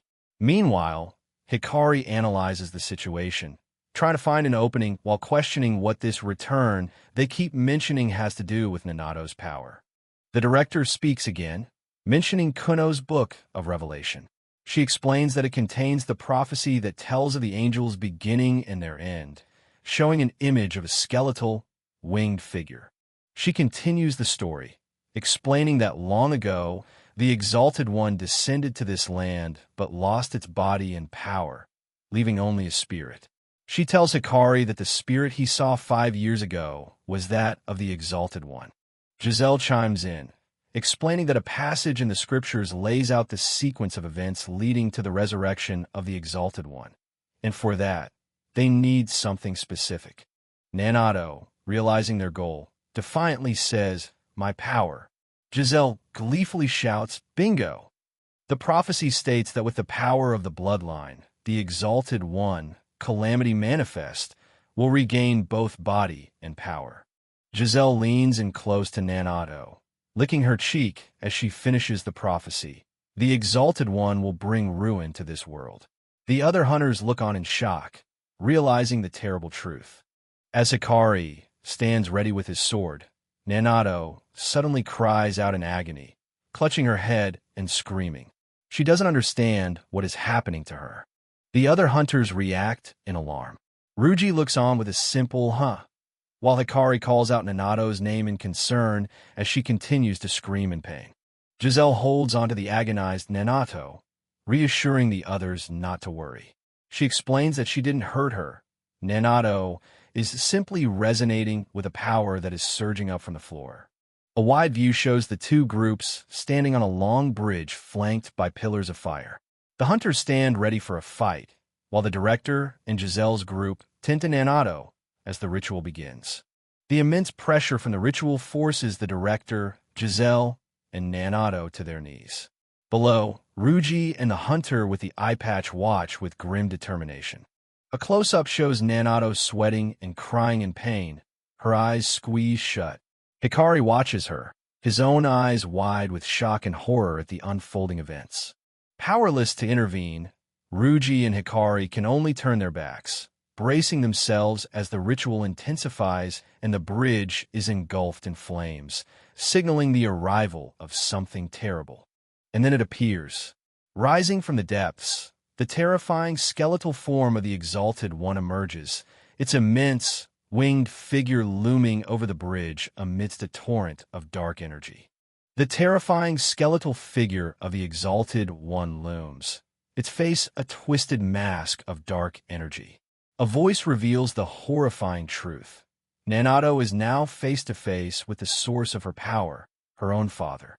A massive wave of power, a deafening don't, radiates from the Exalted One, its arrival shaking the very foundation of the bridge. The sheer pressure of the entity's presence is overwhelming. The director, Nanato, and Giselle all struggle to remain standing. Below, Hikari and Ruji are also sweating and panting, barely able to withstand the suffocating aura. The hunter with the eye patch realizes that what she's seeing is just a statue. Akashi and the others are perceiving something she cannot. Ruji, however, is simply enraged, questioning what's so scary about a mere statue. The immense pressure forces the director to her knees. As a vortex of energy swirls, Ruji grits his teeth and mutters, "Welcome back." The hunters look up in shock, realizing that their enemies have vanished. They spot them at the far end of the bridge, high up on an altar, where Giselle now stands over the unconscious Nanato. Determined, Hikari declares that he is getting Nanato back and rushes up the stairs of the altar. His path is suddenly blocked by the director, who has intercepted him. The director, now wielding a set of formidable brass knuckles, warns Hikari that she will not let him interfere. As she prepares to strike, Ruji and the eye patch hunter rush in from behind to intercept her. Ruji manages to block the director's attack with his weapon, shattering it in the process. He furiously accuses her of being the one who is interfering, calling her a backstabbing bitch. With the director momentarily occupied, Hikari tells Ruji that he's counting on him to handle her. Ruji, annoyed, shouts back that he isn't doing this for Hikari's sake. As the eye patch hunter looks on, Ruji reveals his true motive. He has always wanted to witness the power of the legendary special class hunter, Iron Fist. Confirming this is the director's infamous title. The director, now identified as the formidable hunter, Iron Fist, calmly accepts their challenge. She warns them to come at her, stating that anyone who interferes will be crushed without hesitation. The battle begins. The hunter with the eye patch launches her yo-yo-like weapons at Iron Fist, who gracefully dodges the attack. The attack was a feint. The eye patch hunter yanks on her weapons, revealing they are connected by a steel wire, which quickly wraps around and ensnares Iron Fist. With Iron Fist momentarily trapped by the wires, Ruji leaps in from behind, apologizing for the double team as he brings his own weapon down on her. The combined assault hits its mark, as both the eye patch hunter's wire and Ruji's bladed weapon strike Iron Fist simultaneously in a powerful cross slash. Despite the direct hit, Iron Fist lands gracefully, remarking with amusement that she can fight in heels after all. Her opponents, Ruji and the eye patch hunter, can only grit their teeth in frustration at her resilience. The scene cuts back to the altar, where Nanato is now bound by barbed wires inside a coffin. She strains against the restraints, but Giselle, casually stretching nearby, tells her not to bother, as her raw strength is useless. Giselle sarcastically comments on the touching father-daughter reunion as the spirit of the Exalted One looms over the bound Nanato. She asks if it doesn't bring a tear to the eye, while Ruji watches from below with a conflicted expression. From the body of the Exalted One, a grotesque, multi-eyed creature with writhing tentacles emerges, flying swiftly towards the trapped Nanato. The creature's sharp proboscis pierces Nanato's forehead. Her eyes widen in terror and agony as her power is violently extracted, flowing directly into the Exalted One, whose presence intensifies. As Nanato trembles in unimaginable pain, Giselle watches with a cheerful smile, telling her there's no point in fighting and that she should just relax. From the bottom of the altar, Hikari looks up in horror. Giselle points, gleefully announcing that more opponents are coming. Realizing he's running out of time, Hikari yells at his comrades to buy him some time and begins a desperate sprint up the altar steps. Suddenly, a horde of monstrous, lesser angels with gaping, toothy maws for heads descends from above, swarming to block Hikari's path up the altar. With no other choice, Hikari leaps directly into the fray. Surrounded by the grotesque angels, he prepares to unleash a powerful area of effect technique, shouting its name, Flame Serpent. Hikari spins through the air, his body a vortex of power. He unleashes his attack, a devastating spiral, slash, cutting a fiery path through the horde of lesser angels. The fiery serpent created by his slash tears across the bridge, heading directly for the altar. Giselle shrieks in alarm as Hikari lands, his sword still glowing with embers, while the skeletal Exalted One begins to absorb the energy from Nanato. Hikari confirms he made it just in time, a wisp of flame still lingering on his lips. Below him, the now weakened Nanato lies on the altar, her eyes barely open as she whispers his name, Akashi. With her last bit of strength, Nanato apologizes. As she speaks, the energy transfer violently completes. Hikari watches in shock as the creature detaches, and the Exalted One roars, crackling with Nanato's power. The Exalted One, now fully charged with power, unleashes a massive wave of energy. The raw force of the blast slams into Hikari, who is caught completely off guard.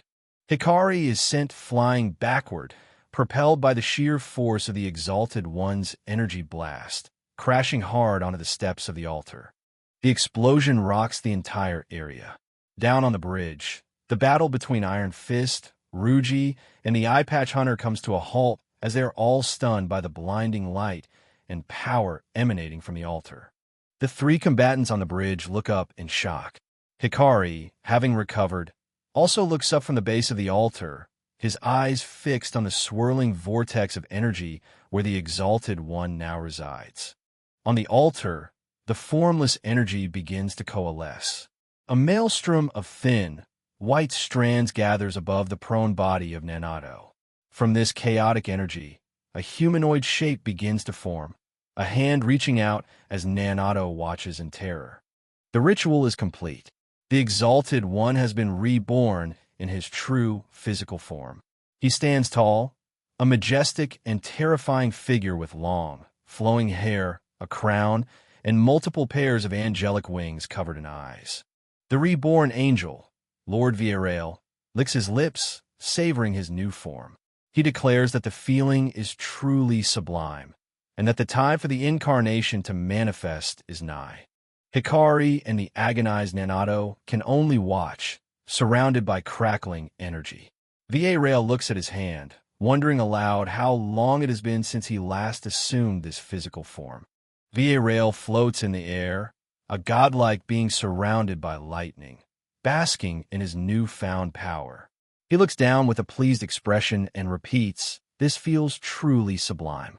Giselle, her hands clasped in reverence, tries to address her master, calling out, "My lord." But Villarreal instantly appears before her and violently grabs her face, silencing her. With cold fury in his eyes, Villarreal asks Giselle if he gave her permission to speak. He calls her a disgusting little swine, claiming she has soured his mood. Giselle's eyes fill with tears of shock and fear. Down on the bridge, the hunters are paralyzed by Villarreal's overwhelming aura. Ruji thinks he can take him down and become number one, but Iron Fist identifies him as the leader of the angels. Despite their will to fight, their bodies won't move. Barre nonchalantly slaps Giselle asida. He then turns his attention to Ruji, who is kneeling on the floor below, and grants him permission to speak his name. Tears streaming down his face, Ruji addresses him with utter reverence. "Your Excellency, my lord, King of Heaven, and Harbinger of Calamity." Giselle adds that not just her, but every angel in existence has awaited his return. Ruji, prostrated on the ground, formally greets the newly incarnated being by his full title, Lord Villarreal. Villarreal seems surprised, then annoyed, to see that Hikari is still standing and conscious after his earlier energy blast. He looks at Hikari and wonders, "Still here, are you?" Before Villarreal can react, Hikari has already launched another projectile attack. It explodes violently against an unseen barrier just in front of Villarreal, who remains completely unfazed. Giselle shouts Villarreal's name in alarm. Hikari now stands directly before Lord Villarreal, his sword pointed at the angel's chest. Villarreal looks down, unimpressed, and mockingly calls it a bloodthirsty welcome, before asking if Hikari intends to protect that thing. Villarreal gestures toward Nanato's limp body. Her halo has crumbled to dust. He looks at her with disgust, calling her an utterly hideous, lifeless husk, stripped of her halo and power. Hikari is enraged. He feels nothing for her as her father. He thinks. Villarreal confirms this, stating that an empty vessel he has drained of all its power no longer has a reason to exist. Hikari grips his sword tighter, trembling with fury. Villarreal turns his gaze to Hikari, a cruel smirk on his face. He notes that Hikari seems to suffer and has driven his power past its limits. He then tauntingly asks, "Tell me, what lies did the serpent whisper?" A new figure, a man with white hair and glasses, appears.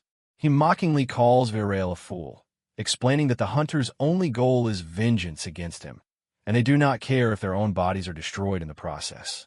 The battle erupts in chaos. Virale unleashes a powerful blast of energy, sending both Ruji and Iron Fist flying. At the same time, Giselle is violently thrown back by an unseen attacker. Renforcement arrive.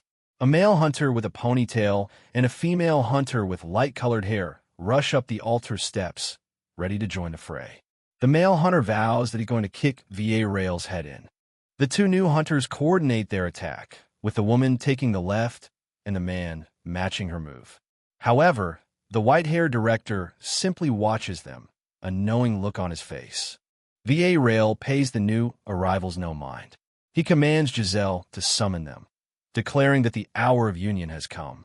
He spreads his massive wings, proclaiming that they will bridge heaven and earth and trample every lesser breed beneath their feet. Virale looks to the sky, a sadistic glee on his face. He muses on how beautiful it will be when the world trembles with chaos and mournful screams, declaring that every bit of that vista shall be his alone. As the two hunters continue their charge, the white-haired director observes them from afar, commenting on how awfully close the two of them seem. The director then telepathically speaks to Nanato, who is being attacked alongside Hikari. He taunts her, asking why she hasn't told Hikari the truth yet. Hikari, confused, wonders what he is talking about. The director continues his cruel manipulation, predicting that once Hikari learns the truth, his blade will be turned on Nanato instead. He offers to show Hikari the truth himself as a parting gift, stating it would be entertaining. With a snap of his fingers, the director unleashes a wave of psychic energy that engulfs Hikari and Nanato, freezing them in place during their attack on Virale. Hikari's charge comes to a screeching halt. His eyes widen in shock as the world around him distorts, the psychic power forcibly pulling him into a vision of the past. In an instant, he is transported. He now stands alone on a rain-swept street, surrounded by the bloody and lifeless bodies of dozens of innocent people. Hikari looks around at the carnage, the rain soaking him to the bone. His eyes narrow in dawning horror as he recognizes the scene. This is a memory, a nightmare he can never forget.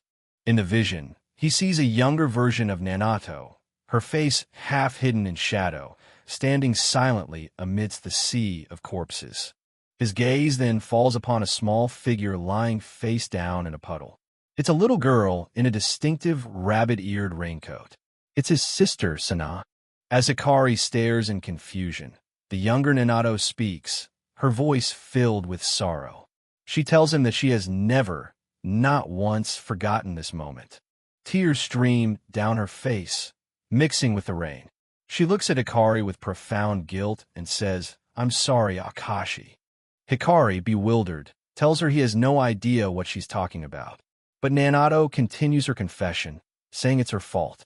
All the pain and regret he feels. She has been meaning to tell him all this time, but just kept running away. Standing over the body of Hikari's dead sister, Sana, Nanato finally reveals the horrifying truth she has been hiding for 5 years. "It was me," she confesses. "I killed your little sister." Hikari's mind shuts down, unable to process her words. He stares blankly at the body of his sister, a single question echoing in his thoughts. "What the hell are you talking about?" Nanato begins to explain the events of that day. After escaping from the cage, where she was held captive at the lodge, she was alone and on the run. She ran blindly from place to place, hiding wherever she could. Barefoot and terrified, she wandered through the city streets, eventually trying to seek help from the passing crowds. But she admits that was her mistake. In the pouring rain, the small, desperate Nanato pleaded with the indifferent strangers rushing past her, begging for someone, anyone, to please help her. As she cried out for help, a terrifying image appeared in the stormy sky above. the skeletal, spectral form of the Exalted One, her father, looking down on her. A voice echoed in her mind, the voice of the Exalted One. It told her that no matter who she begged for help, they could not save her. Her eyes widen in absolute terror as her uncontrollable power begins to surge within her. The flashback continues. Overwhelmed by fear and the Exalted One's presence, young Nanato's power erupts uncontrollably. She clutches her head in the rain, surrounded by the bodies of those she inadvertently killed, crying out, "So many people died because of me." Her tearful confession echoes in the vision as she looks at Hikari. "Those people, your sister, I killed them all." The vision shatters, flickering between the past and the present. In the rain-soaked memory, Nanato repeats, "It was me." In the present, Hikari's eyes tremble as the devastating truth sinks in. The psychic vision ends, returning them to the altar. VA Rail looks down on them with a smug expression, rubbing salt in the wound. "Well, you see now, don't you?" he taunts. "Your poor little sister died because of this brat." A younger Hikari is shown, looking back at his little sister, Sana, who waves happily in her rabbit raincoat. The memory is cut short as Varel continues his torment, with Nanato adding that if it weren't for her, nobody would have died back then. Overwhelmed by guilt, Nanato apologizes to Akashi for keeping the truth from him for so long. But Hikari, gripping his sword, interrupts her with 2 words, "Nanato, focus." With surprising calm and resolve, Hikari looks directly at Nanato and says, "I'm not here to condemn you. Forget about what you couldn't do back then, and focus on what you can do now." Nanato's eyes widen, stunned by his forgiveness. VA Rail watches, calling Hikari's response uninspired but wise. Hikari then charges forward, his blade aimed at the angel. The battle reignites. Nanato joins the attack, but VA Rail effortlessly deflects Hikari's sword with one hand and throws a punch with the other. VA Rail's punch connects squarely with Hikari's face, sending him reeling. The angel then follows up with a powerful downward strike. The blow is immense, sending Hikari crashing and skidding across the floor, his body sparking with energy from the impact. VA Rail turns away from the downed Hikari with contempt. "You bore me," he says, as Nanato rushes in to attack him from the side. With casual disdain, VA Rail catches Nanato mid-air, her attack completely neutralized. He then slams her into the ground, the impact cracking the floor beneath them. VA Rail throws Nanato against the wall, where grotesque, zombie-like creatures immediately emerge from the holes and begin to swarm and grab her. Hikari looks on in shock. As Nanato is overwhelmed by the creatures, VA Rail dismisses her, stating she no longer interests him. Below, Hikari pushes himself up, his body wreathed in the fiery aura of his flame serpent power. VA Rail looks on with mild amusement. He concedes that for an inferior being, Hikari has managed to draw out quite a bit of power, though it's still nowhere near his true potential. VA Rail summons a sword of pure light, its energy crackling around him. He condescendingly states that while Hikari is weak, he makes for adequate morning entertainment. Hikari gathers all his remaining strength, his fiery aura condensing around his blade as he prepares a final, desperate attack. "Flame Serpent, strike," he bellows. He lunges forward, putting every last bit of his power into the single, decisive strike. VA Rail doesn't even move. With a flick of his finger, he sends a tiny bolt of energy that effortlessly stops Hikari's ultimate attack, impaling him through the stomach. VA Rail looks down on the defeated Hikari with utter disappointment. "So this is your full measure?" he asks.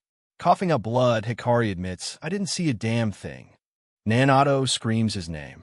A memory of a younger, smiling Hikari flashes. In the present, looking up at Varel, he makes a decision, thinking to himself, "I'll do it." Another memory surfaces. The day he met Nanato, a memory for which he is grateful. This strengthens his resolve. In the present, he unleashes another burst of power, shouting, "I'll do it." A surge of dark, Powerful energy erupts from Hikari, combining with Nanato's own power as she rushes to his side.